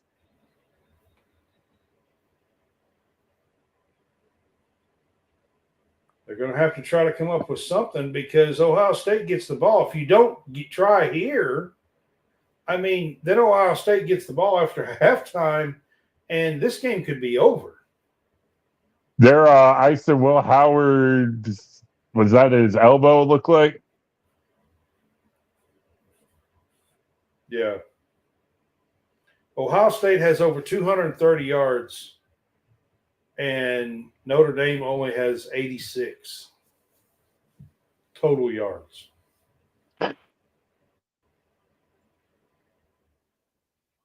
And 75 of those was on their first drive. Yep. I don't know what Notre Dame's doing here. Well, I mean, they run a play, and I guess they're just going to let the clock tick out. But I don't agree with that, Marcus. Honestly, this game could get out of hand quickly. You had 27 seconds and two timeouts. I'll be honest with you guys. I'm kind of surprised there that Marcus Freeman didn't handle the clock better at the end of that. I mean, What a disappointing effort in the half. Yeah, if you use your timeouts there, they run a play, they got about 7 or 8 yards, you use your timeout, set it up. I do not like the way that was played out at the end of the half. That almost looked like waving the white flag. Yeah.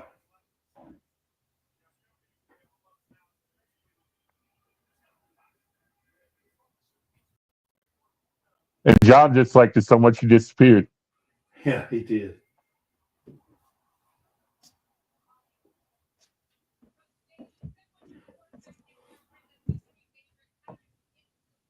I'm not going to comment on that. I can't hear. I mean, they're interviewing him, the 2 coaches right now, but I've got it turned down. No, I'm talking about. I'm not going to. Josh, I'm not going to say I agree or disagree. I'm going to choose not to comment on that. I just put it up.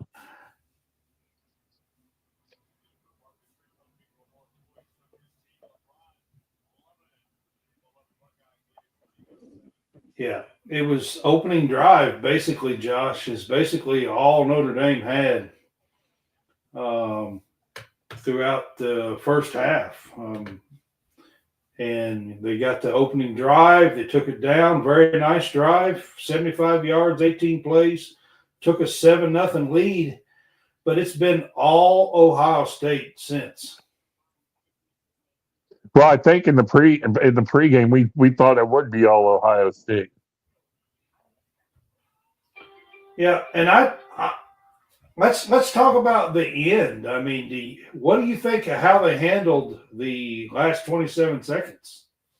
Not a huge fan, to be honest. I mean, He waved a white flag, basically. Well, I get to the It point. would be different to me if Notre Dame was getting the ball first after half. Well, I mean, I get it from one point. You don't have a lot of time. There's 27 seconds. And Ohio State's probably going to play the underneath stuff, and they're not going to give the over top stuff. But on the other end of it, you got to at least try, at least throw a ball down there, maybe pass interference call, something you don't ever know about. But see, here's my thing, and this is what I'll say is this: it would be different to me if Notre Dame was getting the ball after halftime. Then you could say, okay, let's go, let's talk about it, let's regroup at halftime. We get the ball first. We'll come out with a nice scoring drive, just like we did at the opening of the game, and it's 21-14, and we're back in this game. But what's going on here? Ohio State gets the ball first. So if they come out and have a scoring drive, this game is 28-7, and it's pretty much over. And you're going to have to, and from there, you're going to have to match them point for point. And I don't think they can do that. If they go up 28-7, don't you guys both agree with me that this game is pretty much over? Yes, it's. If they go up 28-7, they just took Jeremiah and made him a non-factor. Yeah, absolutely. So you got 27 seconds and 2 timeouts. You run a play, you get 7-8 yards, you have your 2 timeouts. The play only took 5 seconds. You call a timeout with 21 seconds on the clock, and you still have a timeout. You can still go across the middle for pass plays, and you try to get in field goal range. It's at least 21-10 at halftime. Well, Notre Dame hasn't even played well since that first possession. Like, now that it's halftime, this first possession start. So we all watch a lot of basketball here. I'm sure most of our viewers do too. Especially a March Madness, the underdog. They come out with a whole bunch of emotion. They get out to a quick 5-10 point lead, and that's all they have. I begin to wonder if that was what Notre Dame. They came out all fired up. They were tired of hearing how they were going to get blown out. They had one good drive, and that was all they had in the barrel. Well, so far, you're right. I mean, you're right. That's all they had in the barrel. Now we got Nick Saban and Desmond Howard at halftime here, and I do have mine turned down. And Nick Saban brought up a good point. Notre Dame can't get off the field on third down. Ohio State's just eating them for lunch on third down. Ironically, they started out 3 for 3, Notre Dame did, on offense on fourth down, and that's how they got their opening drive. And now they can't get off the field on third down on defense. And Jeremiah Love's been a non-factor already. I just looked at the stats.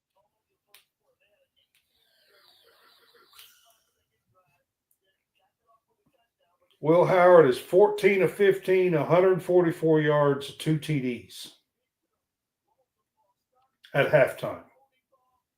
Speaking of Nick Saban, is he an announcer after next season, or is he going to come back for the 26th season? I say he's done for his career, I believe. I think he's enjoying himself. I don't think he'll come back and coach. Well, and he brought up another funny point. He said Will Howard ain't even got his pants dirty in this game. He's done whatever he's wanted to do. Like, he has. He's been poised. Will Howard looks like Jalen Daniels. What I said, like, that's why I said Friday in our Pick'em show, he's the best quarterback in this game, and he's proven that, the whole playoffs. He's dominated Oregon, dominated. Well, I wouldn't say he dominated Texas, but they was so far Yeah, I think they had it in control. Texas just kind of made it easy for them by making mistakes. So, Once again, for everybody tuning in tonight, I'm Will. I'm with the Stadium Rant, well, we all are. But John and Brad also host College SportsCast. Check all of us out at stadiumrant.com. Check out all of our shows at YouTube, Facebook, Twitter. I'm on Ringside Rant every Thursday night, and they got College SportsCast every Friday. And I forget what their I want to say Monday night show's called, but check them out. it's the Kentucky Hoops Cast. Yeah, the Big Blue Hoops Cast on Monday Yeah, nights we now. talk UK and the UK women. At this time, I will be doing a solo. I'm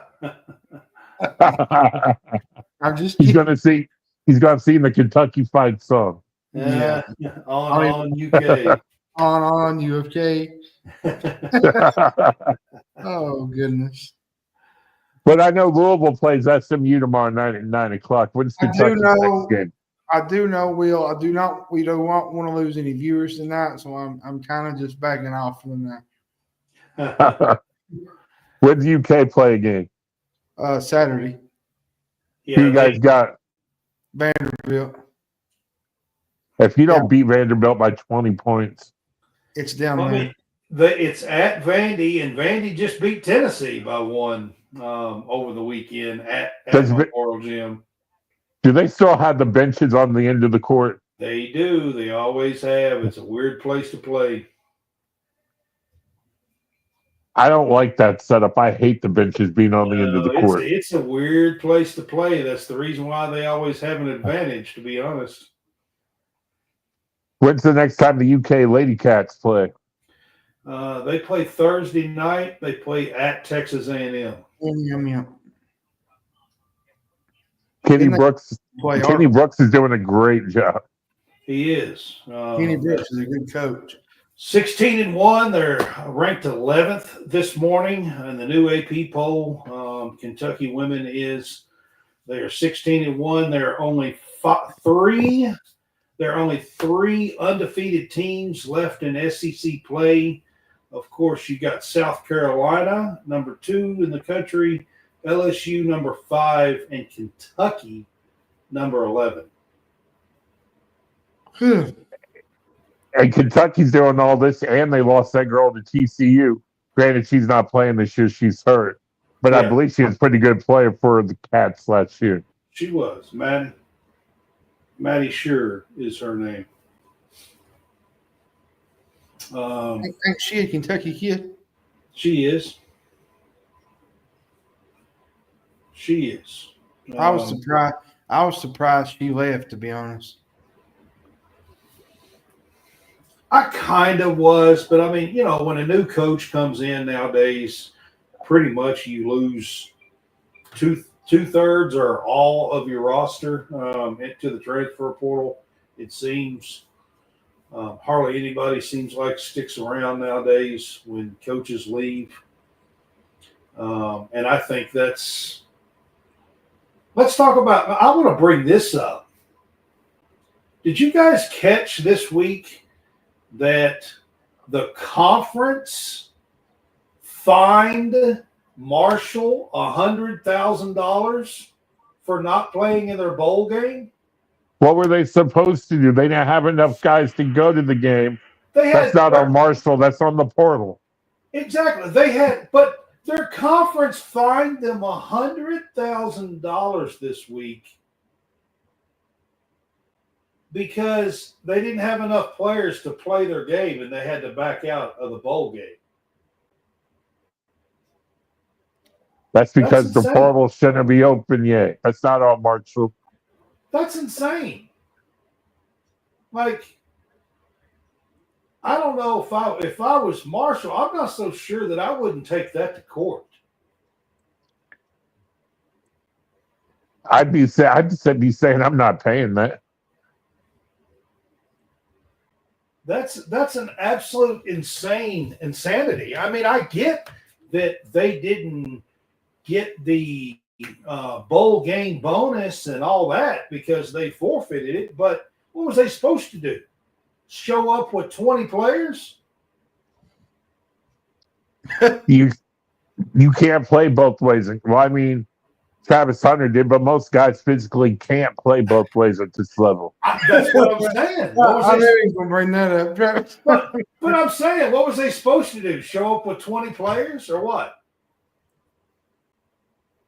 That was a crazy find. That's insane. I couldn't believe that when I seen it. It was maybe a couple of days ago.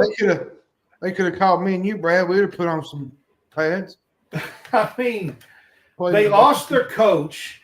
They had almost, I think, close to 40 transfers. That's not counting their seniors and opt-outs or anything like that. Were they supposed to go around to classrooms on campus? You're 6 foot. Here's your pads. Yeah. I mean, I don't know. I thought that was absolutely insane that they got fined $100,000. Let me tell you another fine I think is insane in college football. If you pull off a big time upset and you tear down the goalpost, that fine is ridiculous. Let the kids celebrate. If it's a big time upset, but let's be honest, sometimes they storm the court or storm the field, and it's not really warranted.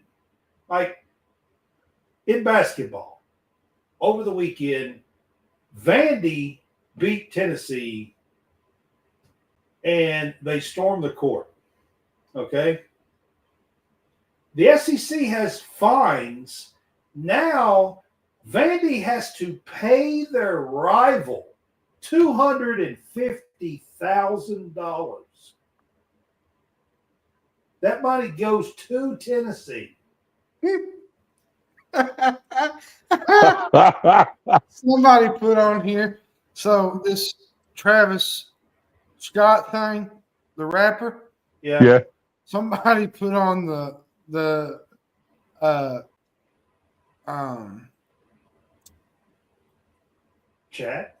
chat, some kind of chat on ESPN. Said they might as well dug Michael Jackson out of his grave and let him perform. I'm telling you.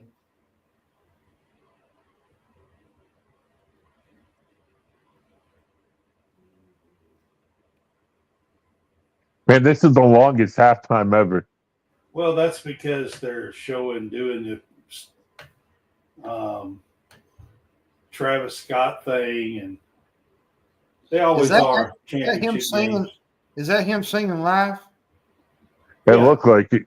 Yeah, it was just a few minutes ago. Yeah. Is he on top of the stadium? I don't know. I didn't pay that close attention. I don't know. I'm going to assume, though, because that'd be a huge liability risk, but he might be. It looked like he was up on top of the stadium. You might be right, John. I didn't pay that close attention to it.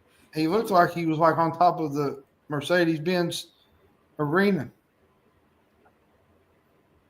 Now, why are they selling an Alabama ad in a game they're not even in? But what gets me, though, is if he was to fall off that stadium edge, that'd be a big liability suit. I hope they don't have no ice up there. That wouldn't be a Well, great. if he fell off the ledge, he ain't gonna be the one suing him. No, it won't be him. No, but his company would.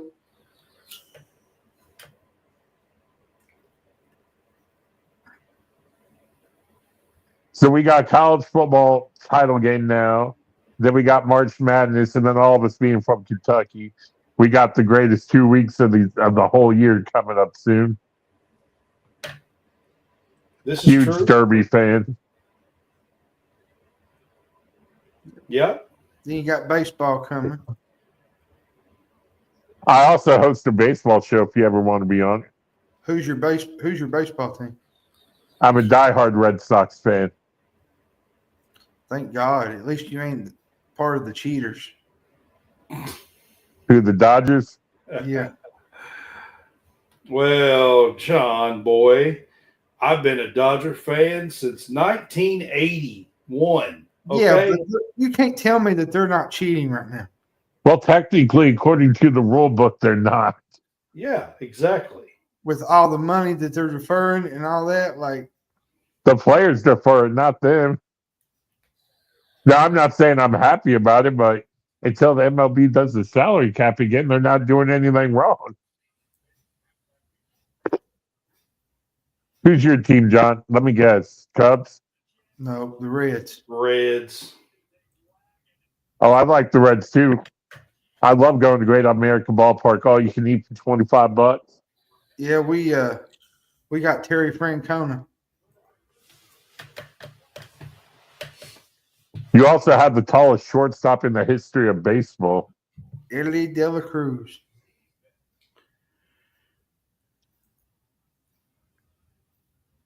Okay.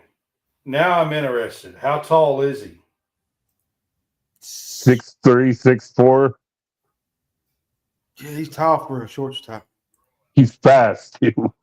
I mean, I've And seen him play, but I didn't think he was that tall. Have you noticed when he throws the ball across the diamond?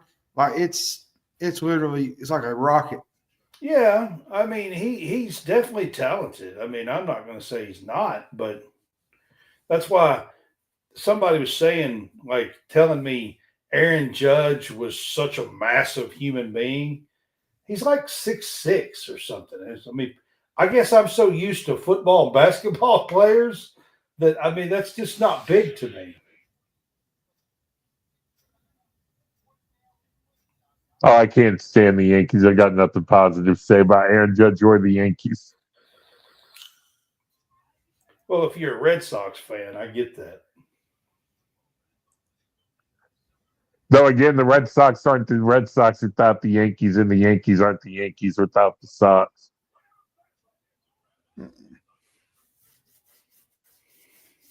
Probably not. I'm So telling you, who's number one now? Auburn? you know what I've Yep. noticed? Auburn's number one, yeah. I've never seen a championship, which I understand that you got to have commercials, but I've never seen so many commercials in my life when it comes to. You don't watch the Super Bowl, do you? I do, but I just But think those commercials are good. yeah, they're at least decent. But I had to throw that dig. If you talk about you ain't never seen so many commercials, come on now. The Super Bowl is probably half commercials. Well, you got Brad started or Joshua. He said, "Bang the Yankees." He said, Yeah. Well, I'm just going to assume it's because they're giving Notre Dame's defense a chance to get their breath back.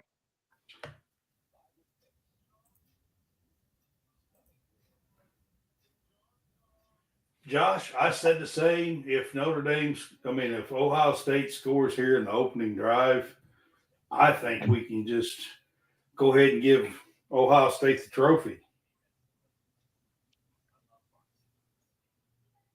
Now, I got asked this question the other day when I was on the live radio show. What do you guys? He's watching the Flintstones. But do you guys think this game should be on ABC so the whole country can watch?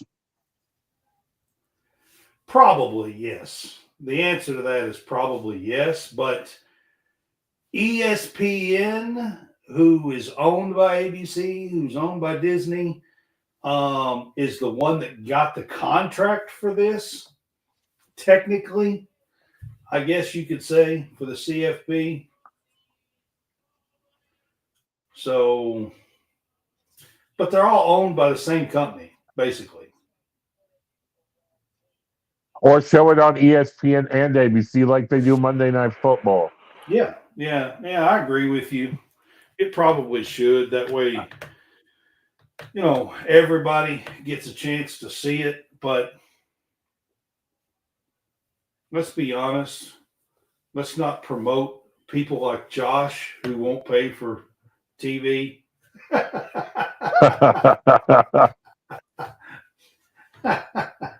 Most people have ESPN somehow, some way.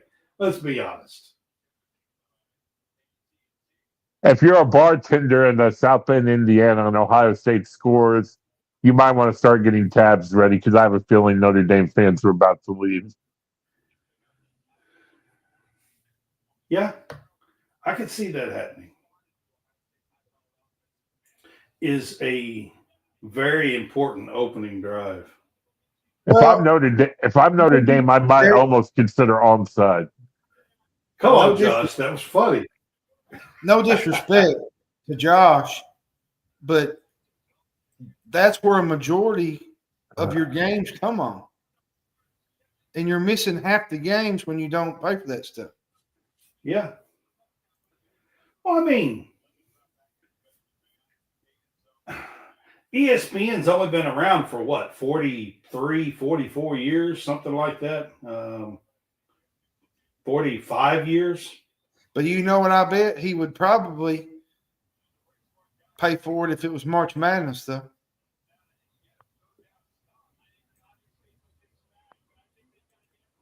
And I mean, here's what I told Josh when it comes to some of these, because some of these games, like he could get some of them by just having the ESPN app. It's only $10.99 a month.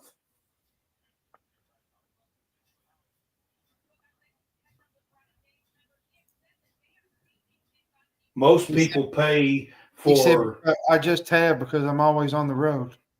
Yeah, most people pay for Netflix or Disney or Hulu or something like that anyway. Does he work on the road? He does. He's on the road all the time. Was he a truck driver or something? No, he just goes. He works for a company and travels in different cities all over the country. So he's on the road a lot. All right, guys, the game is back on. First snap, Ohio State's got the ball. And, oh, my gosh. Notre Dame made a defensive play on a pass play and knocked it down. The first time all night.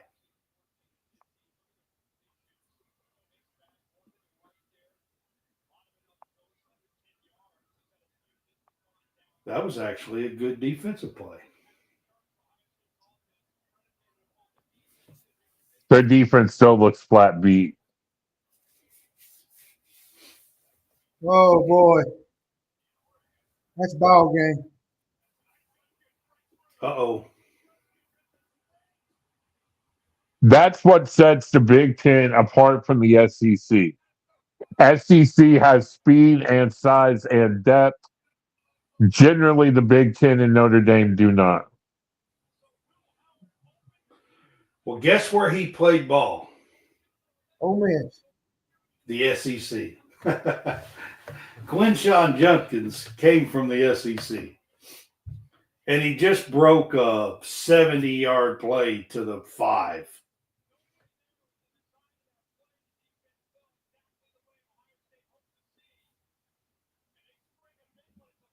I think I hear somebody warming up her voice. You know, they say it's not over until some lady sings. Yeah. The second play after halftime, and Quinshon Judkins just breaks the game wide open here. Ohio State is calling a timeout, though. What's up with that?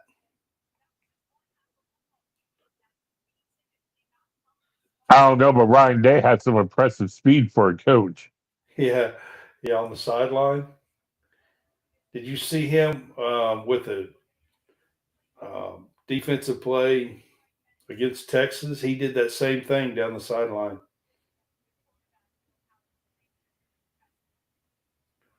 They're playing Sweet Carolina in the background. A scoop and score against Texas. You hear that song, Brad? Oh, Sweet Oh. Caroline. Yeah. Sweet Caroline. About to be sweet Ohio State here in a minute. I'd like to change my prediction from 35-14 to 49-7. Well, my prediction definitely is not looking good. I said 31-20. I said, what was it, 35-21?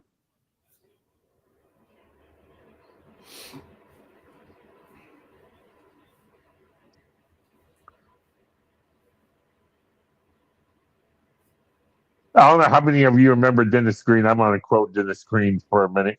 Notre Dame is who we thought they were. Yes, I remember Dennis Green. They are who we thought they were.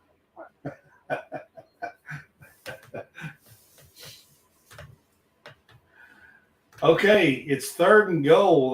They've got it to the 1 here, but I mean,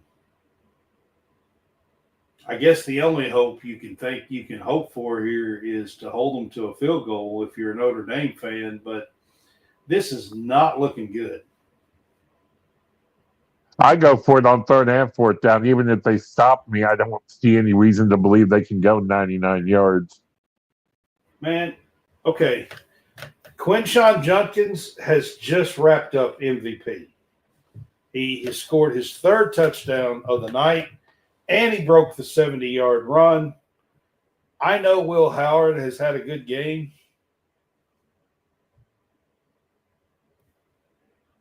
but I'm going to call it right now. I think Quinshon Judkins is the MVP here. Now, I don't remember who sings the song, but turn off the lights, the party's over. Don Meredith. He used to sing that on Monday Night Football. That's how I remember it. I don't know who actually sung the song.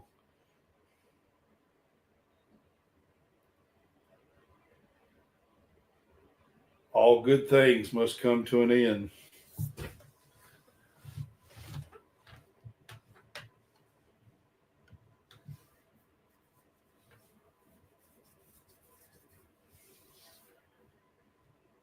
All right. I got to talk about this and see what y'all say about this. So, Ryan Day has taken an absolute beating over the last 2 to 3 years, including early in December this year after they lose to Michigan for a 3rd straight year, 13-10, and he has taken an absolute beating despite his record, and now he's fixing to be a championship coach. Doesn't he deserve some apologies by some people?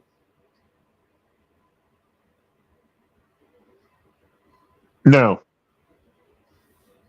And You here's don't why. think so? Here's why. You're the head coach at Ohio State football. Your job is to win the national title. I didn't hear anybody in Lexington apologize to Calipari. But his record's like 45-6 or something. I mean, his record's crazy. And while I agree with you, if you're Ryan Day, do you put your name in for one of these NFL open jobs and say, look, I'm done with this pressure? Maybe. Maybe so. I mean, here's this kind of a sad thing. Before the game, everybody thought the world of Marcus Freeman, and I still think the world of him. But he's getting some of the confidence and aura about him knocked off in this game. yeah, I mean, absolutely. I agree with that. I just changed it up. We're at 28-7 in the 3rd quarter. Opening drive. Ohio State does what I said they were going to, could do. This is why you don't just let the time run out before halftime with 27 seconds to go with 2 timeouts?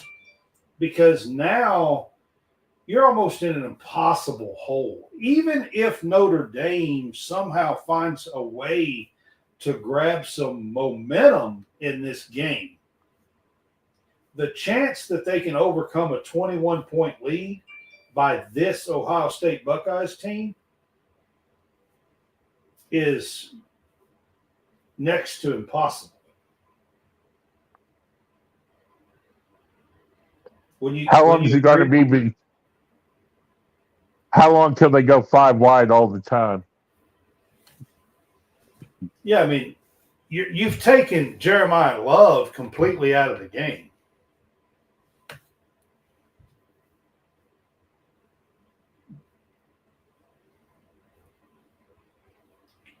There's 12 minutes and 46 seconds in the third quarter remaining, and this could get ugly.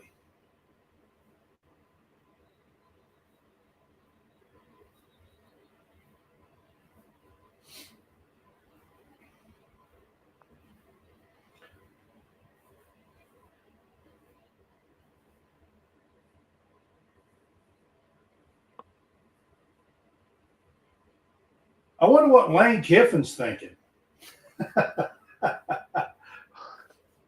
You don't have to worry. Just pull up X real quick. I'm sure he's talking about it. Oh, I'm sure he is. You're probably right. John, you're probably on X. Is Lane Kiffin talking about Quinshon? No, not yet. Here's the crazy thing. Indiana played Notre Dame the closest, and Indiana lost to Ohio State much closer than Notre Dame's fixing to. Yes. I agree. Yeah, Indiana played them fairly decent, at least for 2 to 3 quarters. I'll say this, Josh. If Ohio State scores one more time, I might be out of here. He's already asking if you're napping. And Riley Leonard threw the first pass into the dirt. Jeremiah Love got stopped at the line of scrimmage, maybe gained a yard.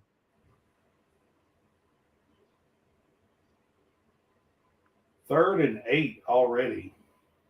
I don't like this drive. They're playing super conservative down 28-7. You got to open up the playbook and play some schoolyard football. I mean, they completed a pass, but they're still a yard short. I mean, you don't have a choice here, right? You got to go for it, right? You got to go for it. What's the difference in 35-7 or 28-7? I mean, you really don't have a choice here.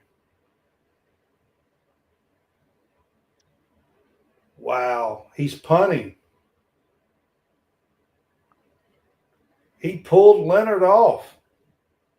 Of all the games to suddenly go conservative. Oh, it's a fake.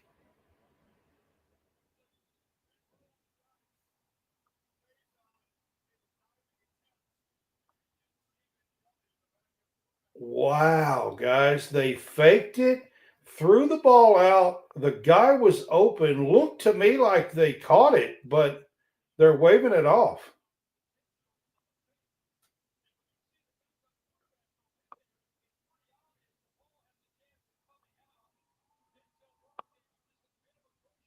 I thought he caught that.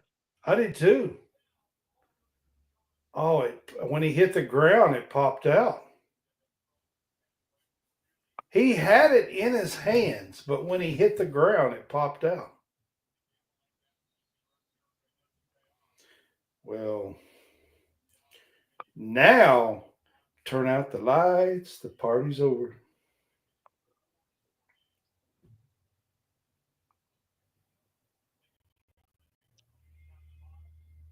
Ohio State has the ball back at their own 30 or at the Notre Dame 33, up 28-7 with 11 It's about to get ugly.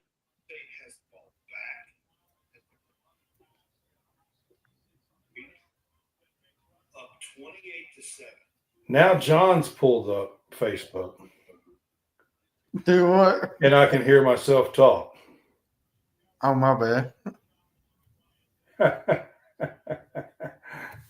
What I don't understand is why isn't Notre Dame sending aid at Howard, like, and playing man? Like, they're just letting him in. It's almost like the Irish have given up.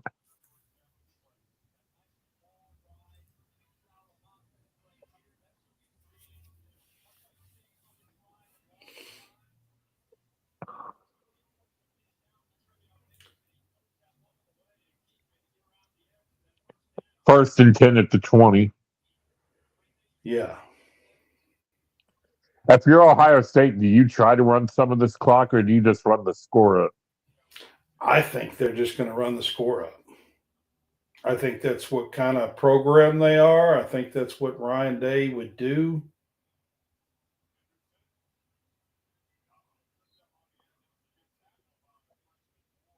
I think that's their mentality. I think that's their. I mean, this team is loaded with that kind of talent.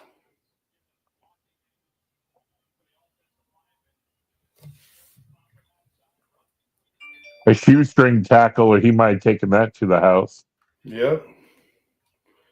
You're right on that. 2nd and 7 here at the 19. There is a flag on this play. They get it out to.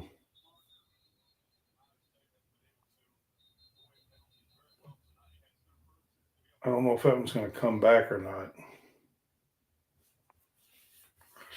My guess is that's holding. Yep.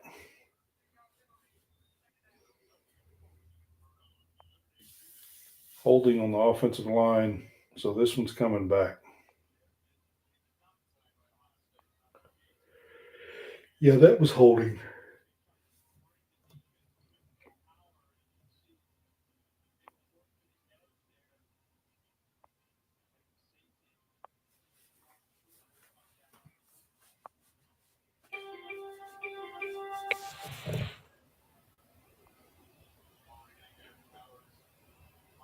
So now we're at 2nd and 17 from the 29.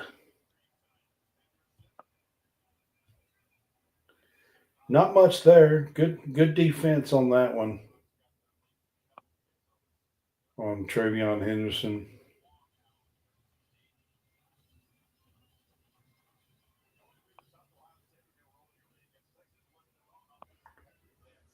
Third and 16. They held him to a yard. Yeah, I mean, that was pretty good defense there. There's only been 4 penalties in this game. Here comes number 5. Because I said it. You might be right.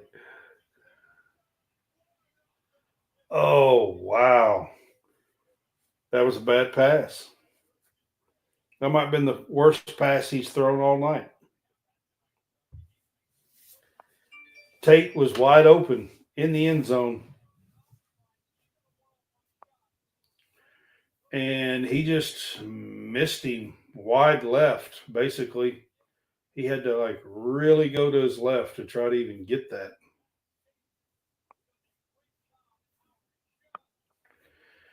So now they're lining up a field goal, 4th and 16 here. This is going to be about a 45-yarder.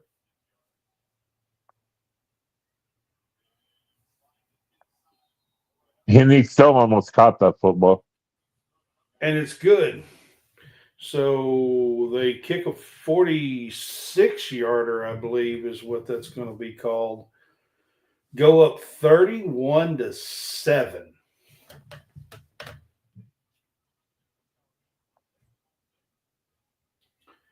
Guys, this game might be a snoozer in the second half.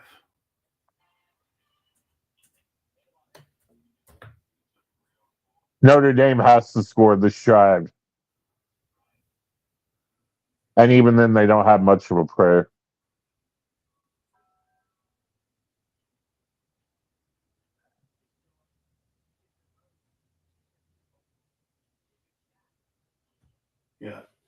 Josh, he did have he was a little wide right. I mean, wide left on that throw.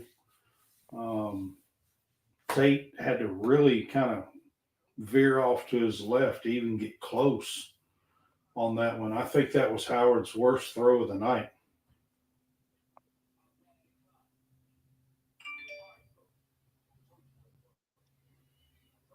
So let's talk about Howard. Do you think he gets drafted? I can see a team like the Colts using a 6th or 7th round pick on him. John, do you think Howard gets drafted? Yeah.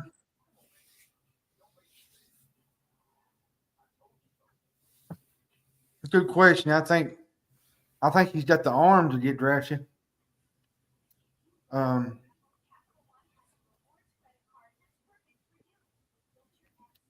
don't. That's a good question.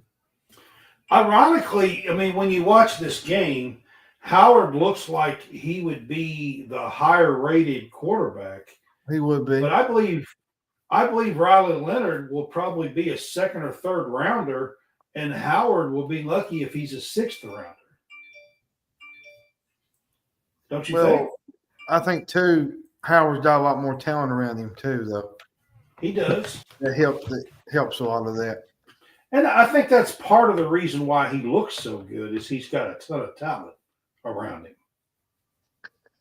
I see Wiley Leonard as an NFL quarterback and Will Howard more in the USFL. But when you watch this game, what I'm saying is it doesn't look. He looks like the better quarterback. Yeah. It doesn't look that way when you watch this game. When they win, I think he might get drafted just because he's the national championship quarterback. Yeah. I mean, I can see that. But how many of the national championship quarterbacks go on to be productive NFL quarterbacks? Honestly, not a ton of them.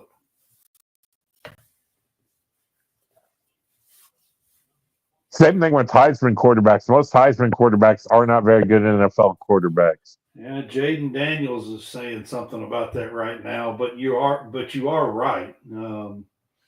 Over the history of the Heisman Trophy quarterback winners, I would agree with that. But Riley Leonard absolutely has to come up with a drive here. And it's got to be a quick scoring drive. I don't care if he does it with his legs. He still has to come up with a drive.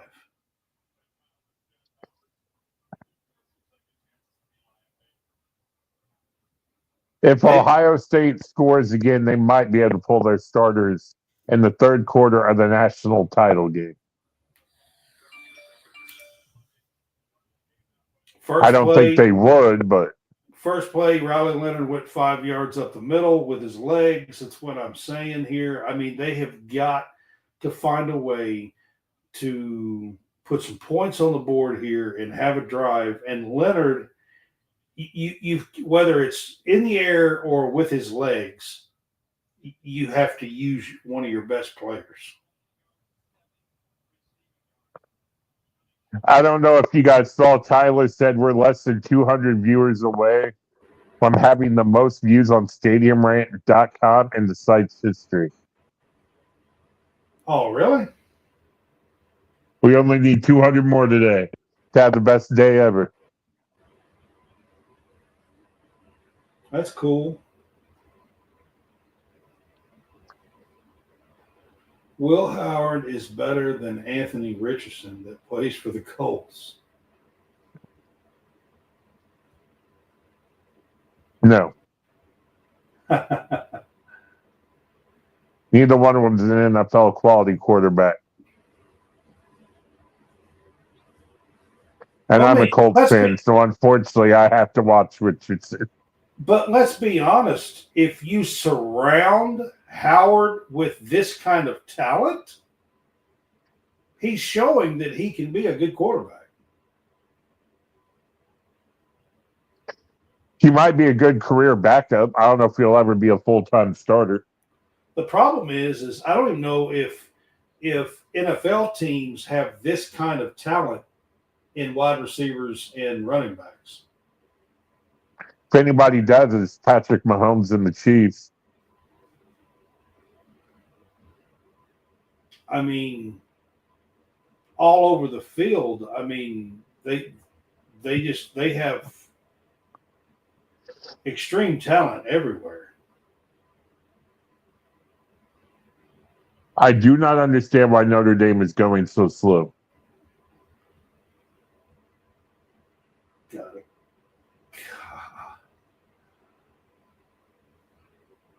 So he just took a huge sack. Probably lost 10 yards. It's going to be third down and forever. You have to get rid of that ball.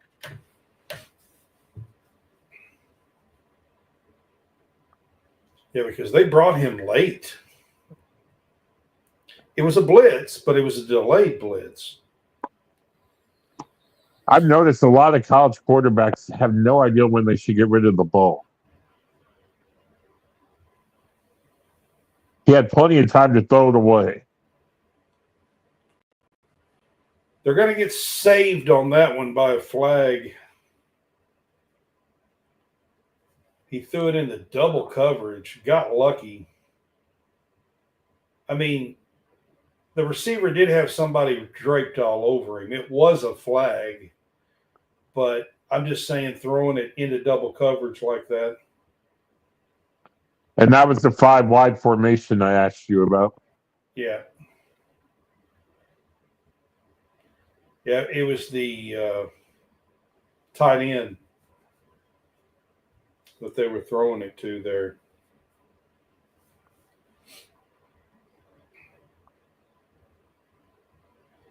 So they got the first down on the flag.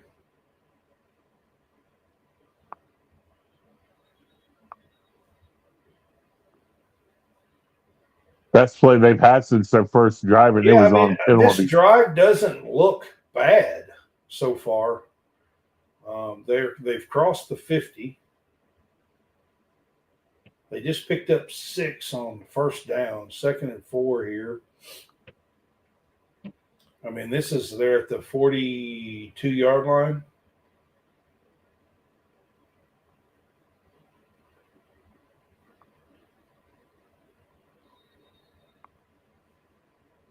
And see that Riley kept that one, but he really should have handed that off to Jeremiah Love. I don't know if y'all caught that or not, but Jeremiah Love had a wide open out on the outside on the left side. Yeah, he read that option wrong. Yeah, he really should have handed that off to Jeremiah Love. Now you're looking at 3rd and 1 here.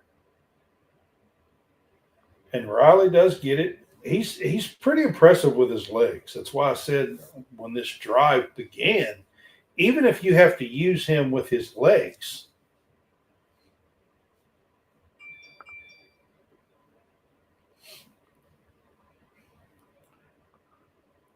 John, the one guy that we have not seen or heard anything from is Greathouse. Yeah, he's not done a lot tonight. We talked about him on the Friday night show when we were doing the preview for this game, and I talked about how he had played good in the semifinal game, and that they were going to have him show up in this game, and he just hasn't so far. You haven't seen much from Jack Kaiser on the defensive side either. Yeah.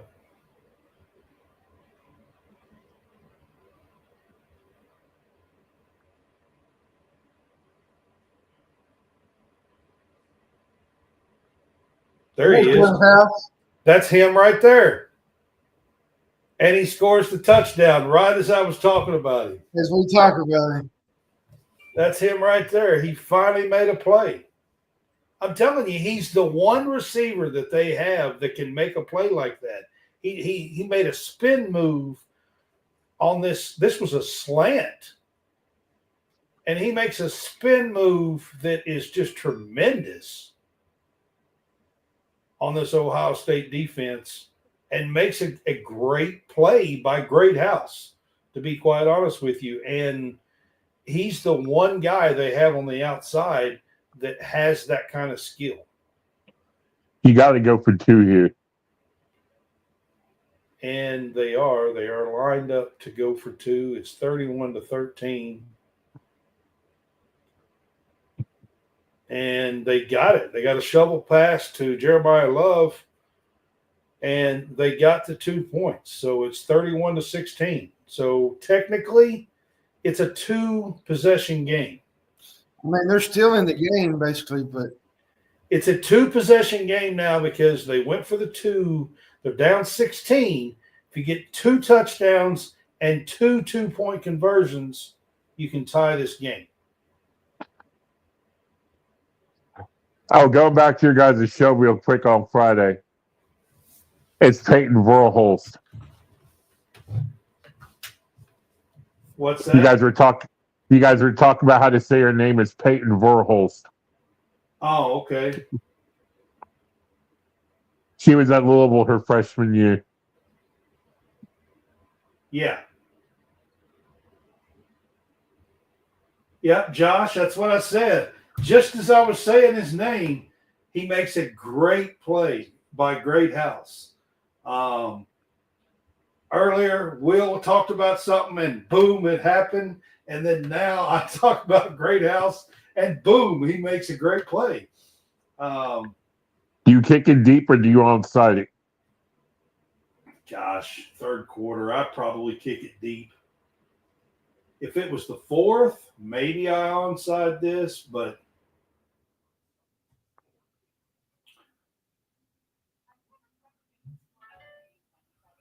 John, do you kick it deep or do you onside it?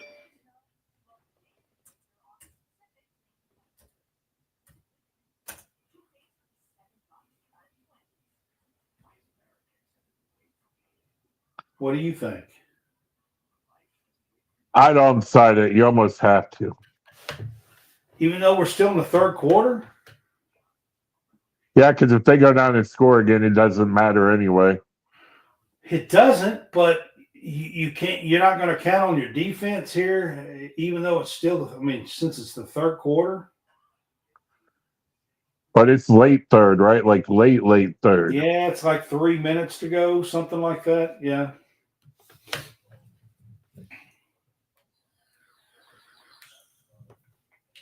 What do you think, John? Kick it deep or onside it? probably kick it deep. That's kind of what I'm saying, is probably kick it deep.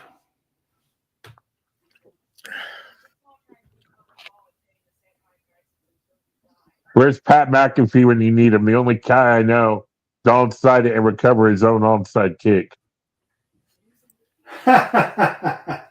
Josh says he needs me to talk about Travion Henderson to score TD because he has him on a parlay.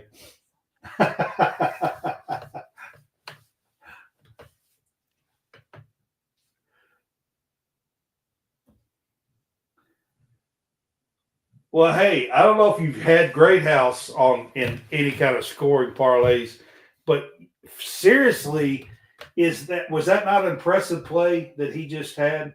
The spin move and the athleticism that he just showed. I think he's by far their best player on the outside. Oh, by far. Yeah. And the good news for these two teams, the portal's closed. So anybody who's still here will likely be back. Unless they're a senior or declare early. There is a loophole to this, though. Is there? Yep. So the college football playoff teams, and that's what I don't understand about why they left early, but they actually get 5 days after they're knocked out. And their portal is still open for 5 days. What? Yep. We had the portal open far too long. So the portal's closed for everybody else, but these two teams after tonight, the portal will be open for 5 days. You know what I'm afraid might happen eventually with the portal? They might just leave it open, and if, say, you're at Kentucky and Mark Pope benches you, cool. I'll just go to Tennessee and enroll in Tennessee next week and play for them. Yep. That's what, honestly, the first semester and second semester in basketball, you could actually do that in basketball. Because you could transfer at Christmas and re-enroll by January, and you could be playing for another team in January. But the portal's not even the thing I had the biggest problem with. NIL made it no longer an amateur sport. Yeah. We ought to just call this the NFL Minor League Championship Game. Yeah, I mean, it is. But on the other hand, without Josh NIL, hates the NIL. well, without the NIL and the portal, both of our basketball teams aren't very good this year. No, that's true. Yeah, that's very true. But I'm gonna be honest with you. I hate the transfer portal more than I hate NIL. I just don't like the.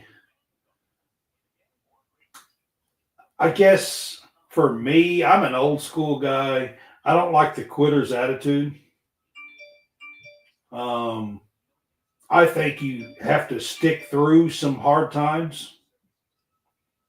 And a lot of these kids nowadays don't. Here's something that's going to blow your mind. I read in the Indianapolis Star not too long ago.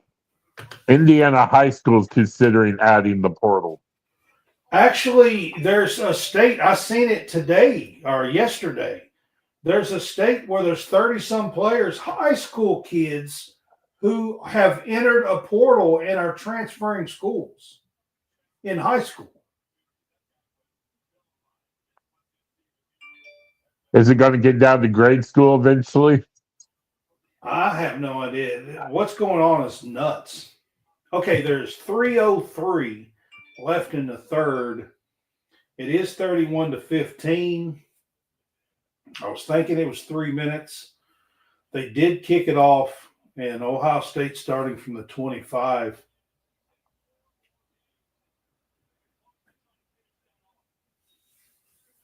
Nice slant on first down. They pick up 7 yards.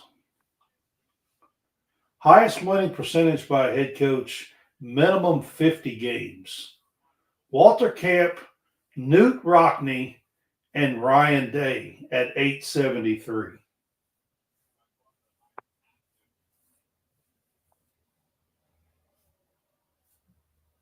Just saying. Yeah, they owe him some apologies then. Just saying. Okay, they pick up 2. Nice stop. It's going to be 3rd and 1 here for the Notre Dame defense.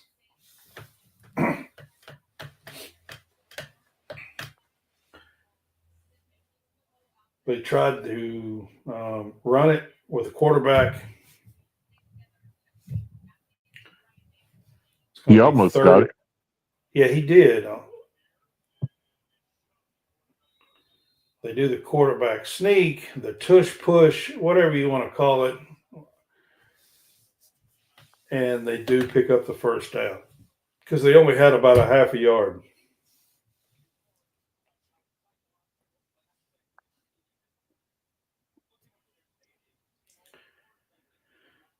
When I was growing up, we called it the quarterback sneak. Nowadays, these people are calling it the tush push, which I think is a dumb football term, but, what I know.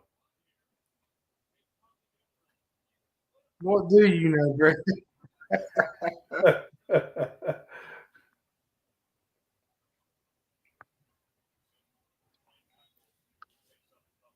Now, if you're Ohio State, you can start to let the play clock run down. Yeah, I think they probably will here. Looks like one more play here in the third quarter, more than likely, unless it's a pass play. 2nd and 8, 40 seconds remain.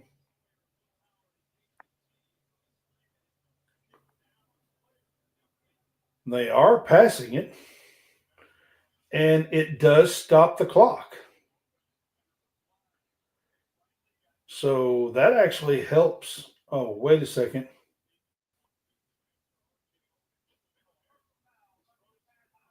Oh my gosh.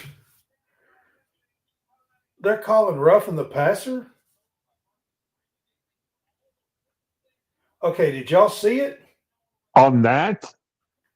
They called roughing the passer. Oh, I don't agree with that at all. This is still football, right?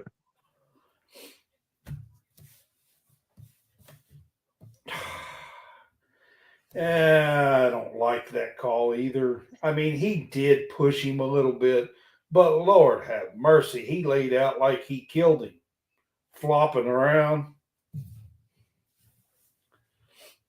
and they called it.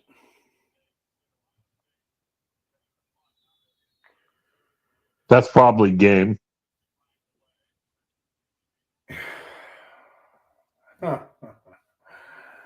I mean, I get it. In today's game, I would probably teach my quarterback to say or tell him to do the same thing.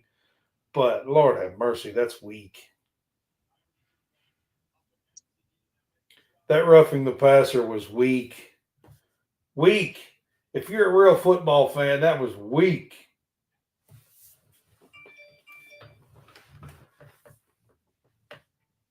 What did Riley Leonard put on the side of his face?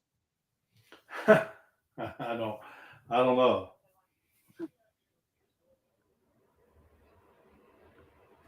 But that was a weak roughing the passer. So we are at the end of the third. It is 31-15. Oh, I guess Ohio State was the 8th seed, not the 6th seed.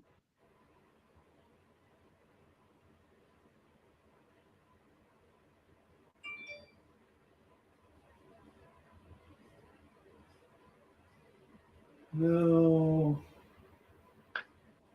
So the poll comes out tomorrow. Ohio State's obviously going to be number 1. Who do you put 2? Huh. I mean,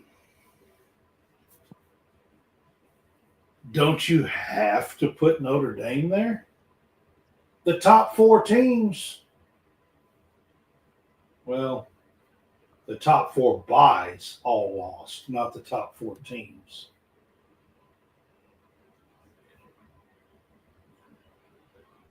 I might put Texas. Yeah. Just because they lost closer. Texas did win one game.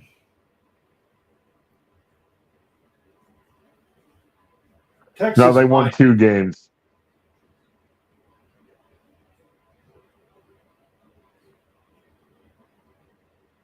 Yeah.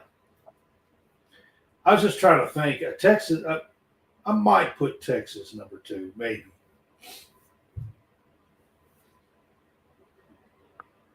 Though I suppose you really should put Notre Dame 2. Yeah, I mean, they won 3 games in the college football playoff to get here.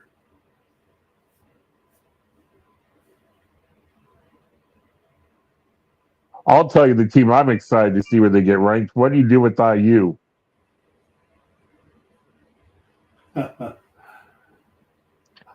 I mean, they got to be in the top 10 to me. I mean, they have to be. Clemson don't even deserve to be in the top 12, in my opinion. They weren't in the top 12 to begin with. They were like 15th.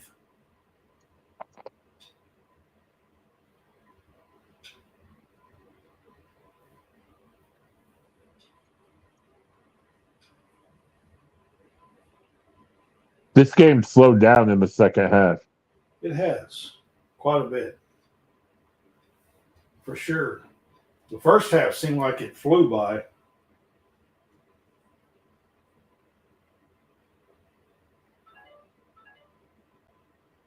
So MVP, I'm going to give to Judkins. Defensive MVP,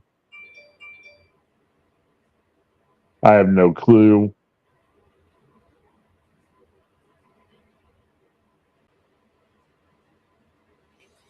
Yeah, I called a while ago. I mean, I think the MVP right now is Judkins.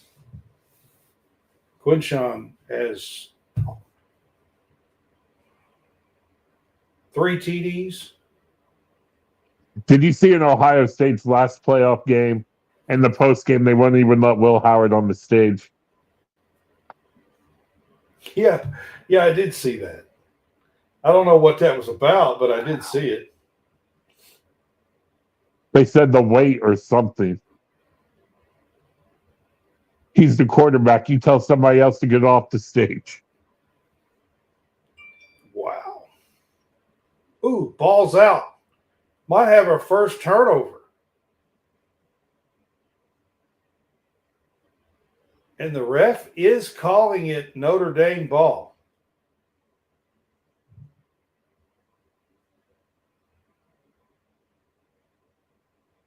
This could be a big tide-turning play right here, to be honest. Ooh, boy, that's close. Notre Dame definitely recovered it. Was his knee down before they poked it out? No. This is going to be reviewed, and I think this is going to be upheld. I think this is going to be a turnover. Yep, it's a turnover. That's going to be a big play because that was a great play by Emeke or whatever his name. I can never remember how to say his name. I'll be right back, guys.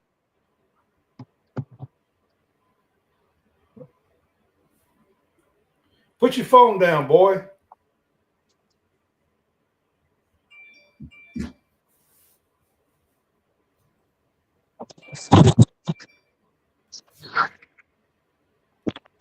I'm just reading. I'm reading about this is going to be a big play. Notre Dame might have some life.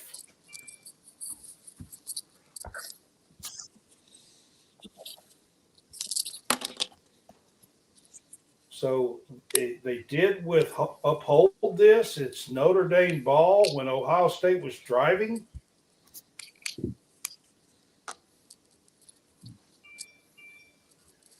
So they get Notre Dame has a. Can you still hear me? Yep. Notre Dame has a little bit of life. They do. That's what I said. They might have a little life here. That fumble recovery is big. I mean, if they can get a drive and score here, I mean, we actually have a ball game in the fourth quarter.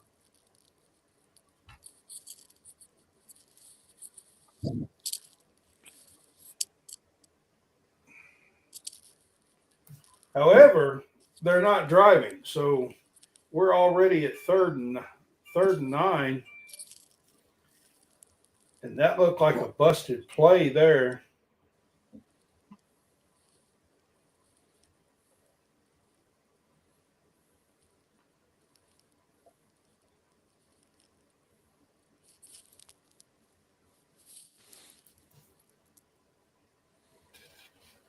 So 3rd and 9, Notre Dame needs to get something with this drive after creating the turnover. Yeah, because you can't go for it on 4th down here. Oh, wow. Nice throw and catch to what looks like the tight end over the middle. No, was that Greathouse? I think that was Greyhouse. That was Greathouse. Nice throw and catch.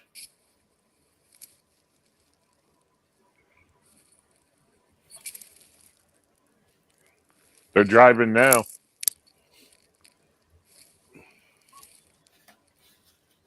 Yeah, that was a pretty throw and catch, and they got a flag here. Defensive holding.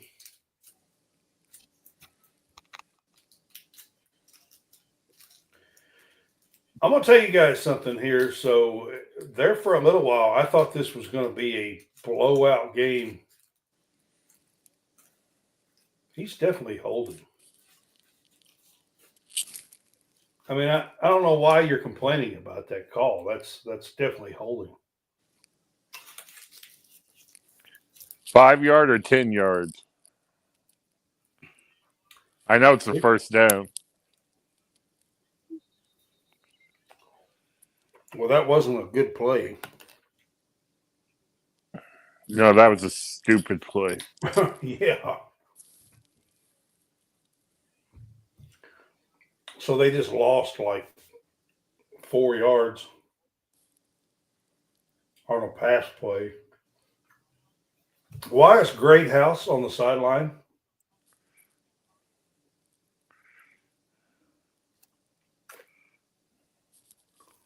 He can't afford to be on the sideline right now. Well, that's what I'm saying. He's on the sideline.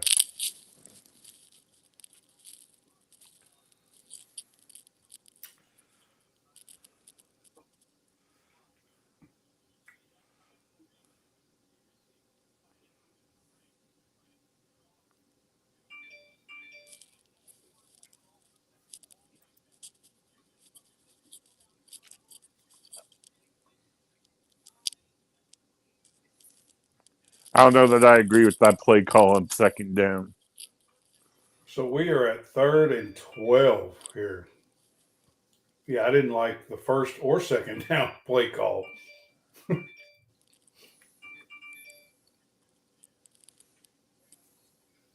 I also don't like that Greathouse was on the sideline.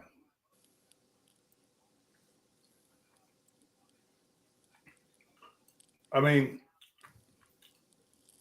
decent looking play there for 3rd down, but now they're what, 4th and 4? And a field goal does you no good. Right.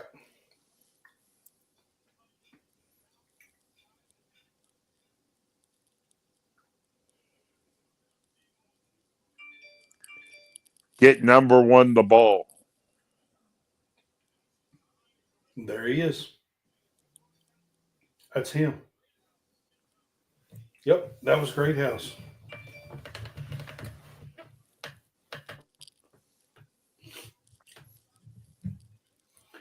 That was a big 4th down conversion, guys.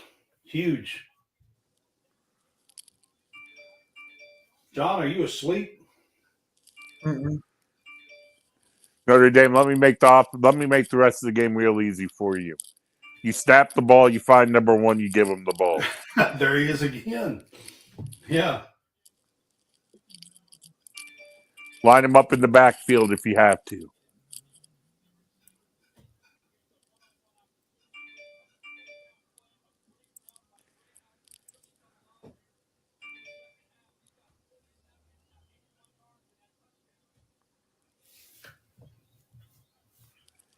If Notre Dame comes back, which is a big if, but if they do, Greathouse would be the MVP. Yeah, so far, I agree with that.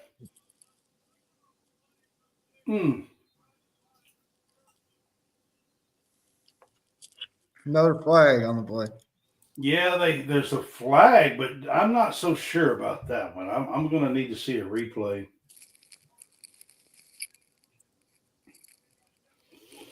I mean, they're calling defensive holding again. I don't know. I mean, maybe they are. Maybe he's holding him. I don't know. That's not even the most important thing about that play. Why was Greathouse off the field? The refs are starting to get involved now.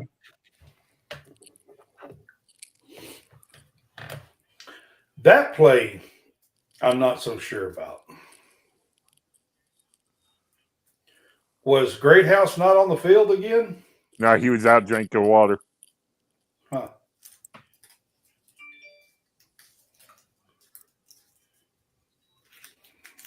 Again, that play don't look good either.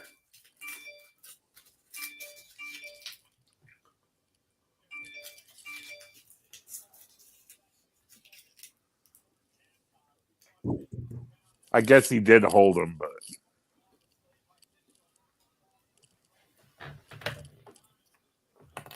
what was that on first down? I don't know. I don't like it. I don't like that play call at all.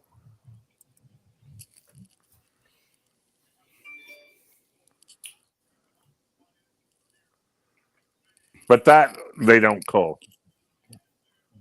Yeah.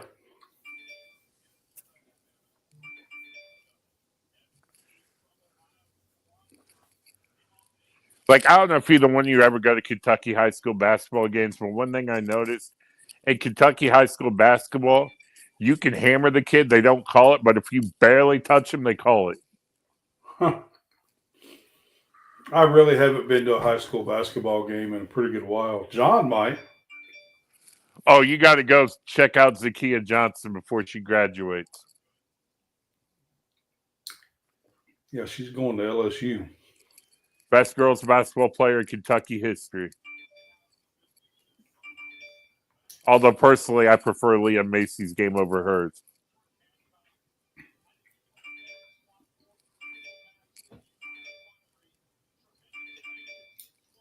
Is she the one that's going to Notre Dame? Yep. That's what I thought. They're going to kick a field goal. Are you kidding me? A field goal does you no good. Yeah. I don't agree with this.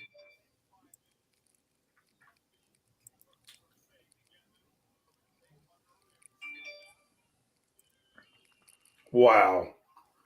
Wow. What are you doing? They missed it. Wow.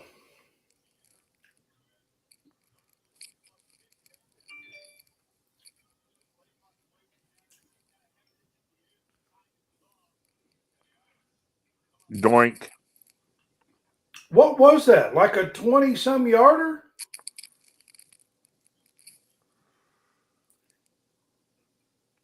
How did he miss that?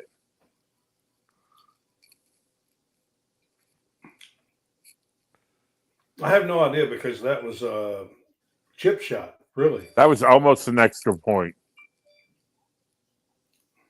They were at like the, 10-yard line or something? Yep. That had to almost have been blocked.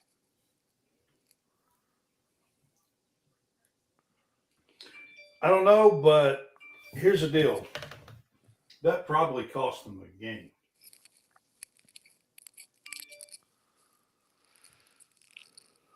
Yeah, because Ohio State can snap, but they don't have to be in any hurry. No. I mean, there's still 9+ minutes to go, but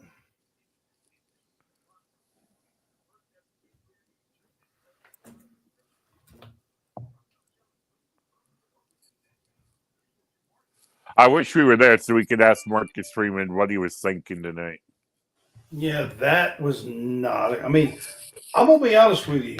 We talked about it as it was going through there. There were some play calls that I didn't like either. They're late. I don't know why Greathouse was out of the game. I'm not sure about 2 or 3 of those play calls. What happened right before halftime? Yeah. Yeah, right before halftime. And then deciding to kick the field goal.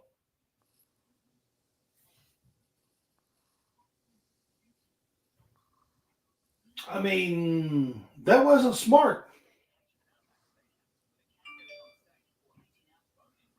I don't know about you guys, but this is the 12th Chipotle commercial I've seen tonight. Huh.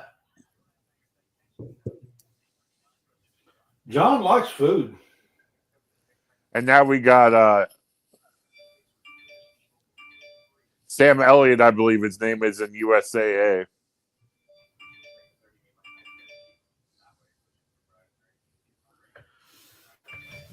John, I know you're over talking online or something. Yeah, I'm reading some of the comments about the field goal thing. All right, so we got Bills, Chiefs, Eagles, Commanders. Who you got in the Super Bowl? Well, until the NFL proves me wrong, you've got to pick the Chiefs because they basically set it up for them every week, to be honest. You didn't know it's a Taylor Swift football league? Oh, I mean, it's just it's ridiculous, honestly. I And want to then see. I almost think that Jaden Daniels is going to get it done. I want to see Bills Commanders, but unfortunately, the Bills got to play 17-11. Yeah.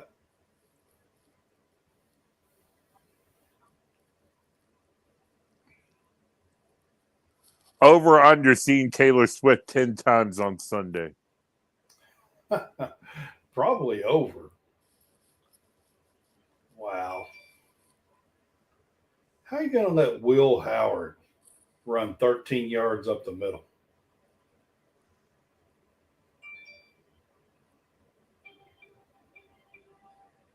I mean, come on. Really?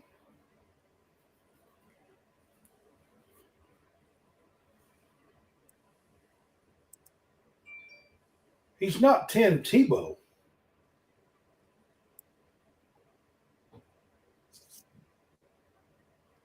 He's not even Will Levis.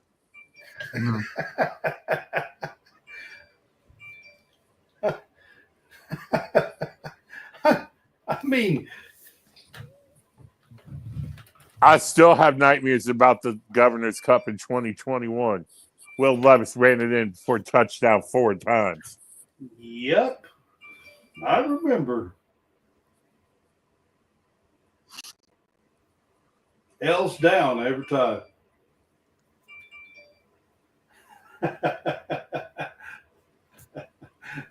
Though I do think Levis is about to be out of a starting job at least. Yeah, he might be, but I don't like the way the Titans have done him, to be honest. He didn't even get a full season last year. He was out 3 or 4 games this year, and I'm gonna be honest with you. I'm not impressed with their coach. I'm not impressed with their offense. I think Vrabel would have done a better job, if you ask me. How long do you see Belichick staying in Chapel Hill? Oh, Chapel Bill. To tell you the truth, I'm somewhat surprised they hired him since he goes around bragging about dating a 24-year-old. Right. Yeah. And what is he, 72, 73 years old? Yep. I mean, if he coaches longer than 3 years, I'll be shocked.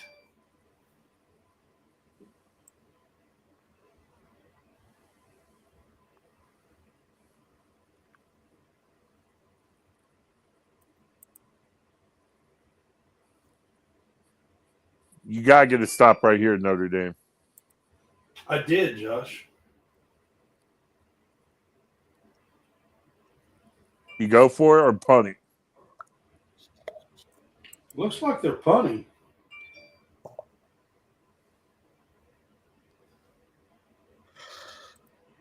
It's still possible, but highly improbable. Yeah, they're. Well, the decisions on that last drive, I mean, I just –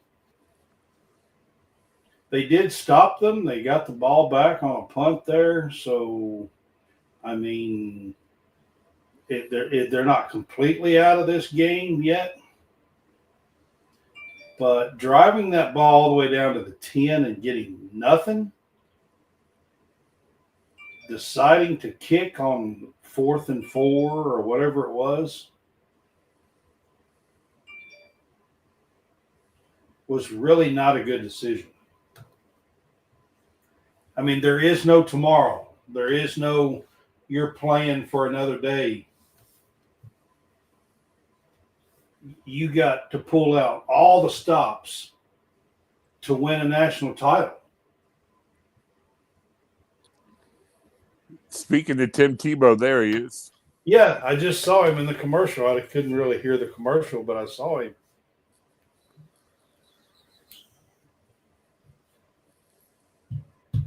I mean, you can't, you know what I mean? Like this is for all the marbles. This is for the trophy. This is for the championship, the title. You got to pull out all the stops. That's why I didn't like before halftime. That's why I didn't like a few of the play calls down right there. I didn't like the 4th down decision to even go for the field goal. Certainly didn't like that they missed it. On top of that, have you ever seen Billy Bob Thornton Friday Night Lights? Yes. Right now is a great time to pull out, gentlemen. You're about to play for forever because forever is about to happen right now. Yeah, Yeah. yeah, absolutely. It's what's going to have to happen.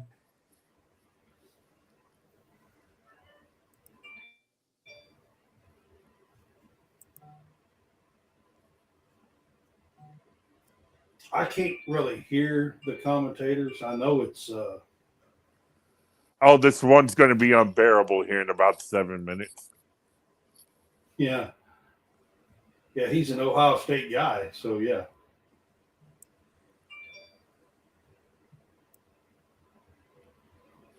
I wish they'd give his job to Pat McAfee.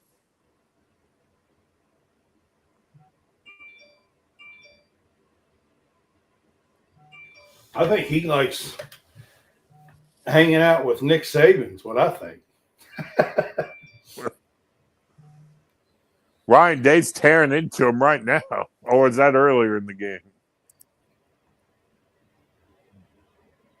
That was earlier, I think. Imagine Why do you go? Why do you even call that field goal? Imagine spending $20 million on a team and you end up winning the championship, and yet one of your losses is against Michigan. I mean, it don't make a lick of sense. Yeah, but Notre Dame's losses in Northern Illinois. Yeah, but Michigan's a little bit better than they are, but that loss to Michigan won't matter, though, John. well, he found Collins on that play. Now, if he would have lost this game, that game against Michigan all of a sudden matters. Yeah. Yeah. Yeah, it does. But if they win the title, that loss really It'll won't all matter. be forgiven. Yeah, that loss really won't matter. Like, you got 6 minutes to go, and I just – Where is Great House?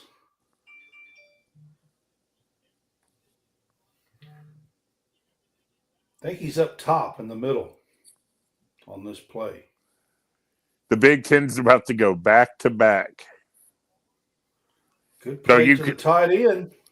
Though you could argue the Michigan title's tainted. big play. That was a big play to the tight end. Mitchell Evans. Yeah.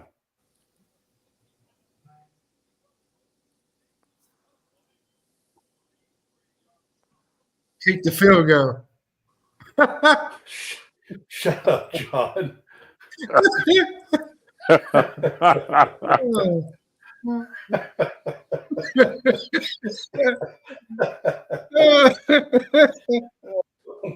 Oh, goodness. Kick the field goal. Oh. Hey, I was just having a little fun with it. No. Oh, mate. Stop it. They got him. Lost at 3. Yeah, they got him on that one. You know what, King? I think we've been on here too long. That's why we're slap happy. Well, I mean, they did just try to kick a field goal. They did. For some Down- reason. Down 2 scores. I mean, just imagine if they went for it and got it and went on to score a touchdown a while ago and now have the ball. Then you got a game and a chance. Yeah. Ohio State's star defensive end is hurt. Yeah, that's who's down right there, right? So at this point, it ultimately won't matter in this game. Well, the thing is, this whole second half, I felt like Ohio State ain't been running their regular offense. They just kind of played too conservative. Well, since the 3-minute mark of the third quarter, yes. But they did score 10 points in the first. I didn't 12 have minutes. a nap, Josh. I was just laying there, man. He was texting Marcus Freeman telling him to go for the field goal. Kick the field goal. Kick the field goal. Oh.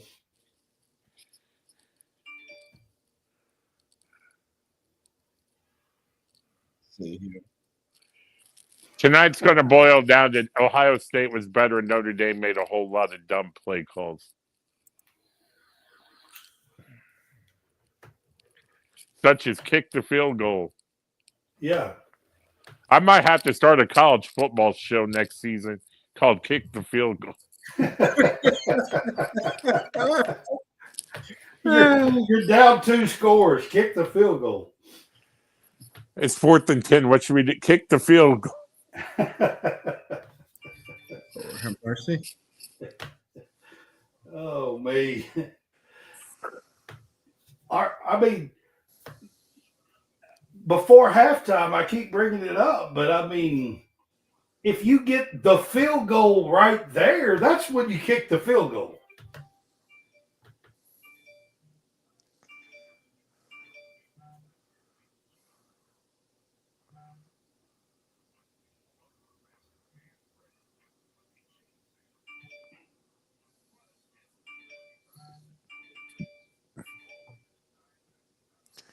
Speaking about next season, I hear there's a football coach in Lexington whose seat's pretty hot. Huh. Yeah. Slightly, yeah. Slightly. Here's what I'm going to say about that real quick is, like, it's bowl. You got to at least get to a bowl game next year. 100%.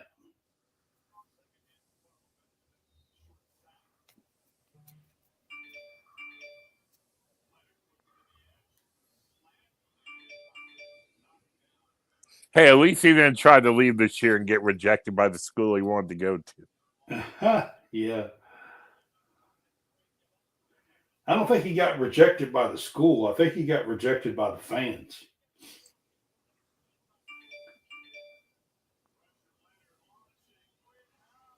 Speaking Great of what, house.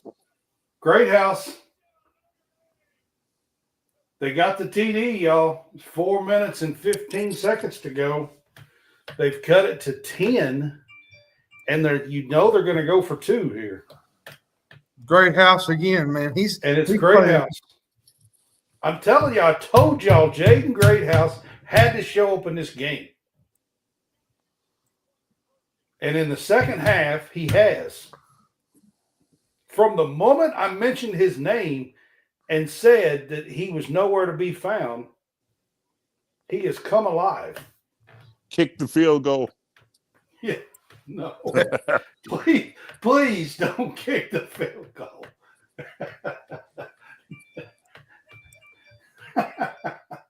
Please don't kick the field goal here. You got to go for 2.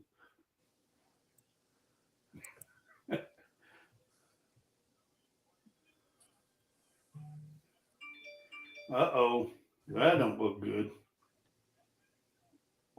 They got that play. Wow, and that looked like a busted play. We have a game, y'all. It is 31-23.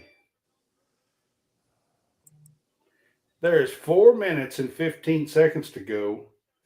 And You if know Notre what? Dame had went for it earlier, this might be a tie ball game. You know what? If Ryan Day was to lose this game, He might get fired. You talking about? Yeah, maybe.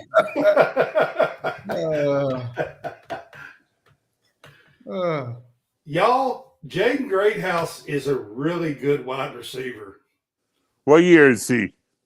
A sophomore, I'm pretty sure. I think he was a freshman last year. I'm almost positive. He's putting himself in the Heisman convo to start next year. Yeah, I'm pretty sure he's just a sophomore. I would have to look it up to be 100% accurate with you. But I'm pretty sure he was a freshman with Sam Hartman last year. He does everything for the Irish. Does he drive the bus too? I don't know if you guys had, or if you had heard of him much, but he's by far their best outside player. I mean, Jeremiah Love is a good running back, and Riley's a good quarterback, especially with his legs. But Greathouse is by far their best player. Did you update the score, Brad? I didn't. I'm sorry, I didn't think about it. Here, I'll get it. Gentlemen, we have a ball game.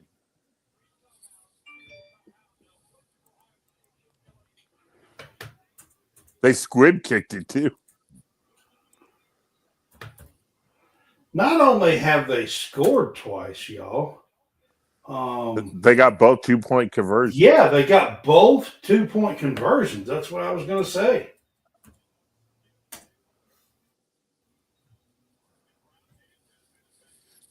Here's an idea I've been thinking about all game. What if you delay the Heisman until after the playoffs are over?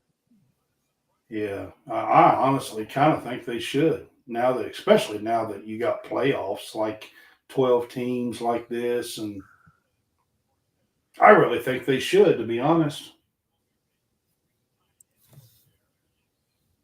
All right, well, Howard, this is your moment. I updated it on the scoreboard there for us. It is now a 1-possession game. They would still have to get the touchdown and the 2-point conversion. Greathouse, drink water and do it now. How do you let Will Howard? I mean, they act like he is, again, Tim Tebow.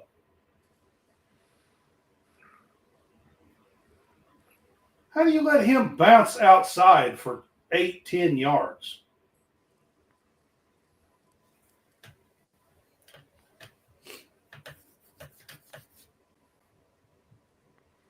I mean, let's be honest. One more first down. It's over. I mean, they do have 3 timeouts and the 2-minute timeout, but it's getting pretty close to being over if they give up another first down. Now, we've been talking about Will Howard and I've talked about Riley Leonard here.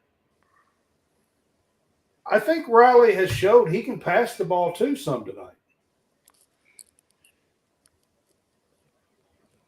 Yeah, he definitely has. I thought that was Greathouse for a minute. Don't scare me like that, number one.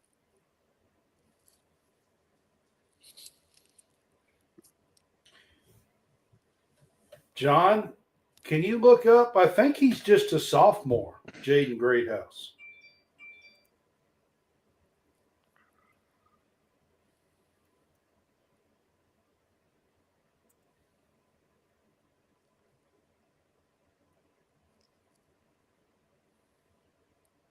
He's a sophomore. That's what I thought. So he'll come back one more year and be done. Yeah. He was a true freshman with Hartman last year.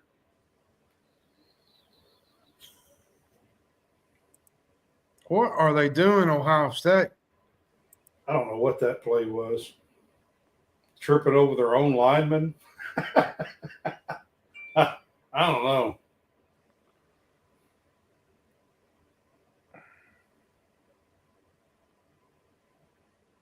They got nothing on that. Tripping over their own lineman, basically. Marcus, call timeout.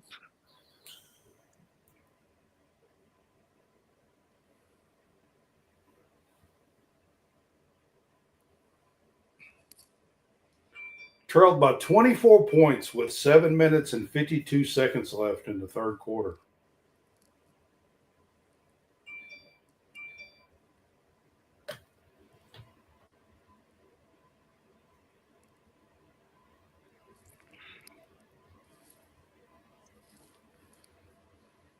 Travion Henderson.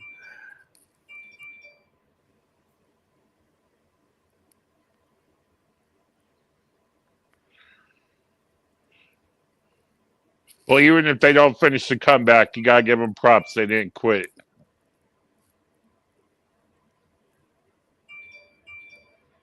Josh, that fumble did change things, but they still didn't capitalize on that fumble. But it did change the momentum. Can I ask y'all a question here?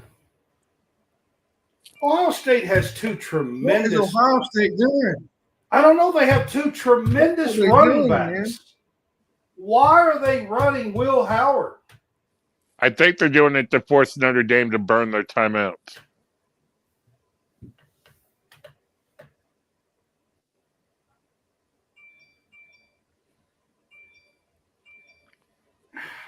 I just don't like. But it's the play 3rd call. and 10. Yeah, 3rd and 11. Like, I don't understand why they're running Will Howard when you have Travion Henderson and Quinshon Judkins.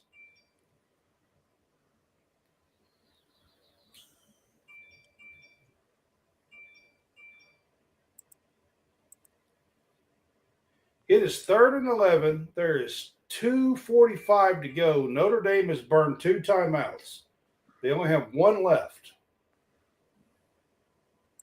So this down is tremendously important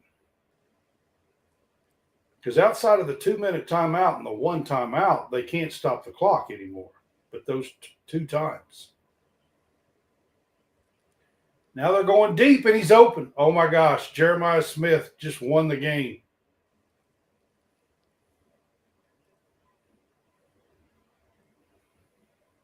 That's ball game.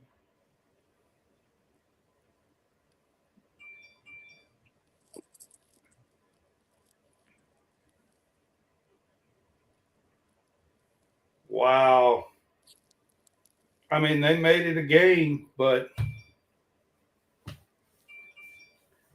deep. I mean, he's at the inside the 10 or 5. I don't know. That was a beautiful pass.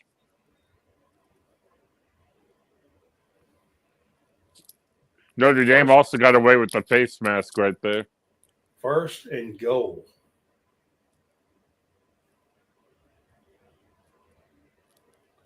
It's now at the 2-minute timeout.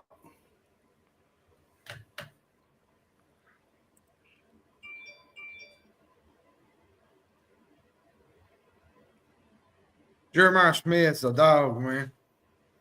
He's a bullfrog. He's good, man. Jeremiah was a bullfrog.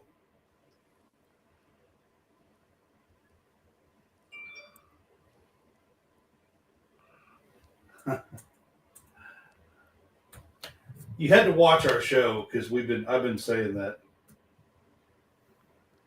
I think I started watching 7 weeks ago. Yeah, I've been saying that the last few weeks. That Jeremiah was a bullfrog Smith on our show, so that's where that comes from. That's from me.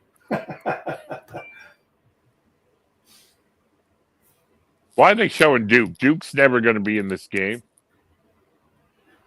Because Riley Leonard played there, maybe? I don't know.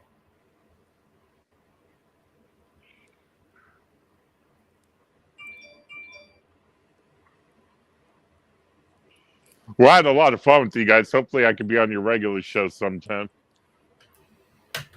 Yeah, we'll see what we can do. But yeah, I had fun doing this tonight. John's, I can't believe he really made it this long, but I'm tired, man. Just you the would last, you would have been watching the game anyway. Yeah, I know.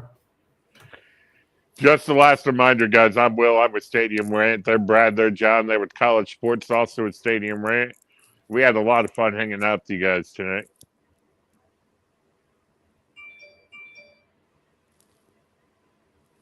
All right, so who gets the MVP of the game? Judkins, You think it's Judkins? it's got to be. I guess you could make a case, even though Notre Dame's going to lose, for Great House to at least be considered. Yeah, but I don't think they're going to give it to a loser team. But Great House did play really, really good. Second half. He showed up in the second half. So I'm guessing we're going to see. I definitely appreciate you, man. You have been here the entire live stream, and I do appreciate you being on with us pretty much the entire show, maybe the entire show. So I do appreciate that.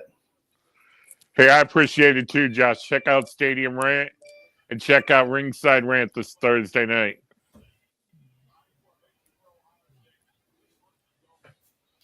Here's Travion. No. Josh, I was hoping they're going to Travion, but they got Judkins in. I would down it. I mean, they ran a play. I think they're going to try to score.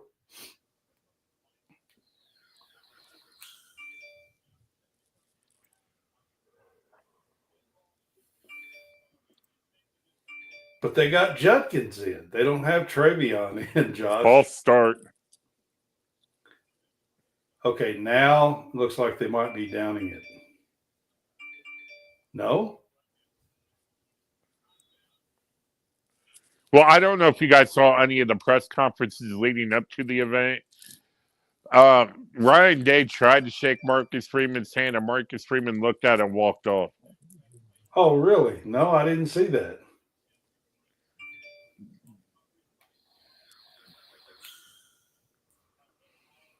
Man, what a big play that was by Howard to Jeremiah Smith. I mean, because they were bringing the house on that play.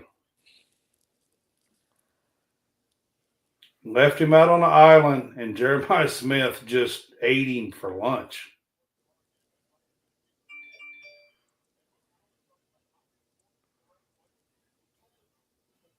Mm-hmm.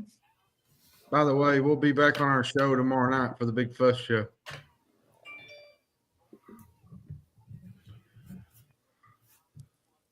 At 9:00. Yep. And then Friday night, we'll have our game day pick'ems. I love the Friday night show, guys. Don't miss it. Friday night, there's supposed to be some really good games Saturday. Auburn and Tennessee play this weekend. Should be a fun weekend of college basketball. So Notre Dame stopped the clock for the last time. It's now 3rd and goal. It was 1:47. The clock is ticking.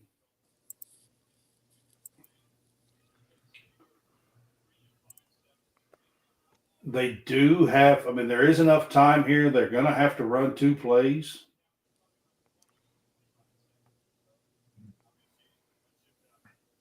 My guess, they got 2 timeouts, is they'll run it down to nothing and call a timeout. It kicked the field goal. Yeah. Yep. Yeah, they're going to run it down to nothing, call the timeout. There's going to be 1:13 or 14 left.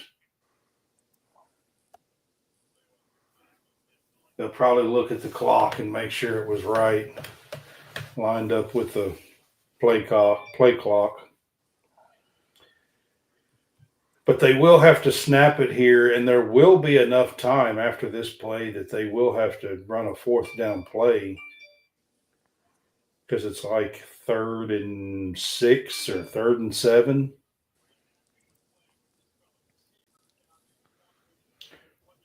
Third and goal is what it is, but I think they're on about the 6 or 7 yard line.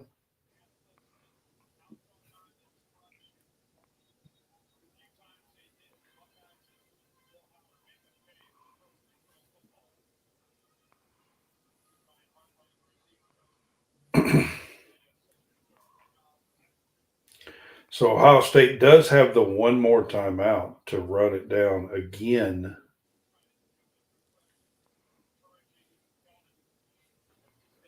It's showing Brian Hartline there, the wide receiver coach for Ohio State. Does he not have the most cush job in America?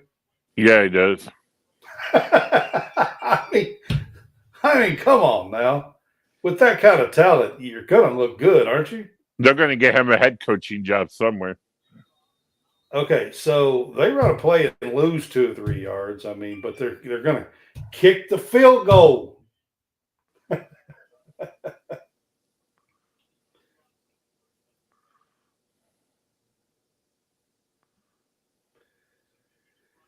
Well, Josh, looks like Travion Henderson is not going to score.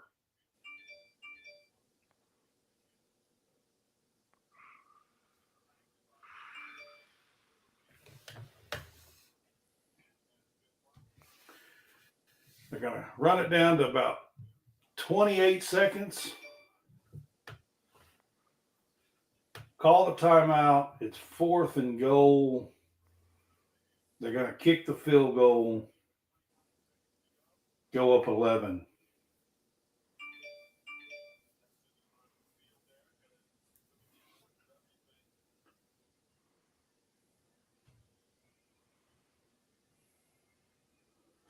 Yeah, it'll be 11.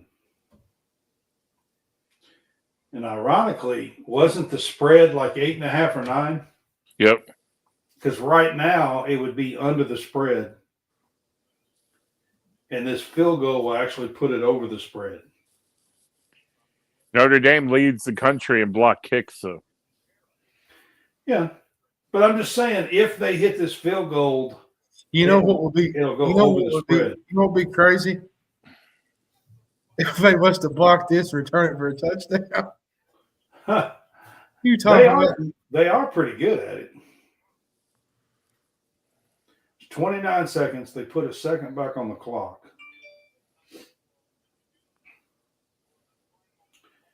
And this is going to wind up being a 20, let's see, 33-yarder.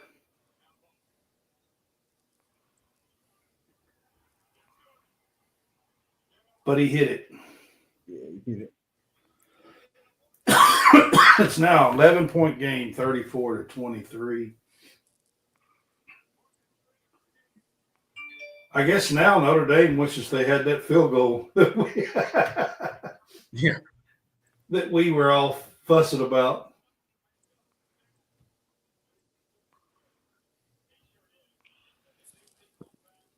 Or the one in the first half that they should have tried for. Yeah.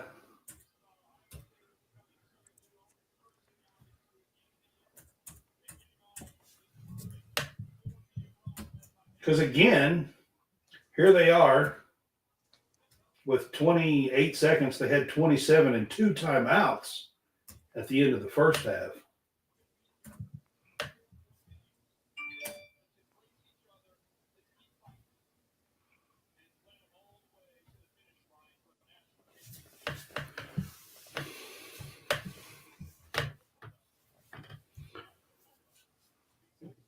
Actually, I think it's 26 seconds. I put 28, but I think it's 26. Just giving you an update. I thought I seen where it was 28, but it's 26 seconds. For the ninth time in school history, Ohio State's the national champions. It would have been Notre Dame's 12th.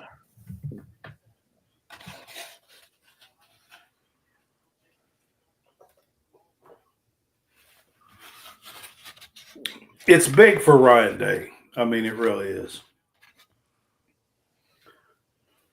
Like I said, he has the highest winning percentage active in the game. 50 game minimum. He was at 873 winning percentage before this game. So this will probably put him at about 875, something like that. And now he's a national champ. Yep. And now he's a national champ.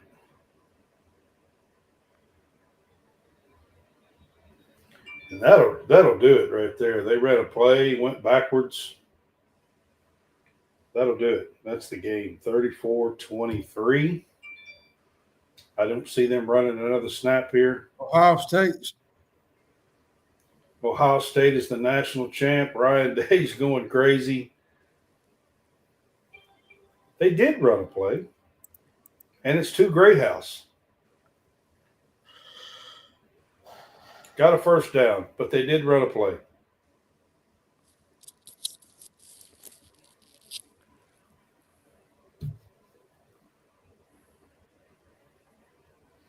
It is final. 34-23 is the final. Ohio State is your national champions. Make sure to tune into Stadium Rant later this week. I'm sure there'll be all kinds of articles about it. And I'm sure they're going to recap it on College SportsCast later this week. Yeah, we'll probably do that. We're going to probably do that tomorrow. I'm Will. I'm with Stadium Rant. You can catch me with Tile Fresh tomorrow night and Ringside Rant this Thursday night. I'm going to go on and say with you guys, I do believe it'll be Quinshon Judkins for the MVP here this game. I don't know if that's who will get it or not. It could be Will Howard. He had a tremendous game as well, so it could be him. The quarterback gets most of the recognition most of the time, so it could be him. But I think it should be Quinshon Judkins here. Big for Ryan Day. Will, I appreciate you being on with us and having fun with us tonight, and just hanging out with us and doing a live stream here of the National Championship game. And no, I did not fall asleep, Josh. He says I fell asleep. I did not fall asleep. I was just laying down on the couch. I had a lot of fun, guys. Thanks for having me on. I did too, man. All right, man. I appreciate it, Will. Have a good night, everybody. All right. Have a good one. First championship since 2014. Hey, Brad, you know what I suggest? I suggest we do a national championship live stream for the Final Four. Yeah. I thought about that. Yeah. And it's probably not as long either. No, it won't be as long as this one, basketball, man. So, but it was fun hanging out with you guys and having a good time. And good night with you. And we will be back with you guys tomorrow night, kind of wrap this up a little bit, wrap up the college football season, the college football playoffs, and the championship game here, and talk a little bit about all of that. And guess what, Brad? What's that? We moved to basketball now. Yeah. It's gonna be basketball a lot more now. Everything will be basketball from here till April. Pretty much. Now we might slide a couple things in, like if there's topics and stuff, like we'll do some topics and stuff, debate topics and stuff. But as far as games and stuff like that to talk about, it'll be basketball, and we'll do women's and men's, and have a little fun with that. But we appreciate it, guys. This has been a cross thing with Stadium Rant and College Sportscast. And we appreciate Will being on with us from Stadium Rant. And this was the College Football Playoff National Championship Game live stream. And we had fun with you guys. We will catch you guys tomorrow night. Have a good one. Ohio State is the national champs. Go Buckeyes.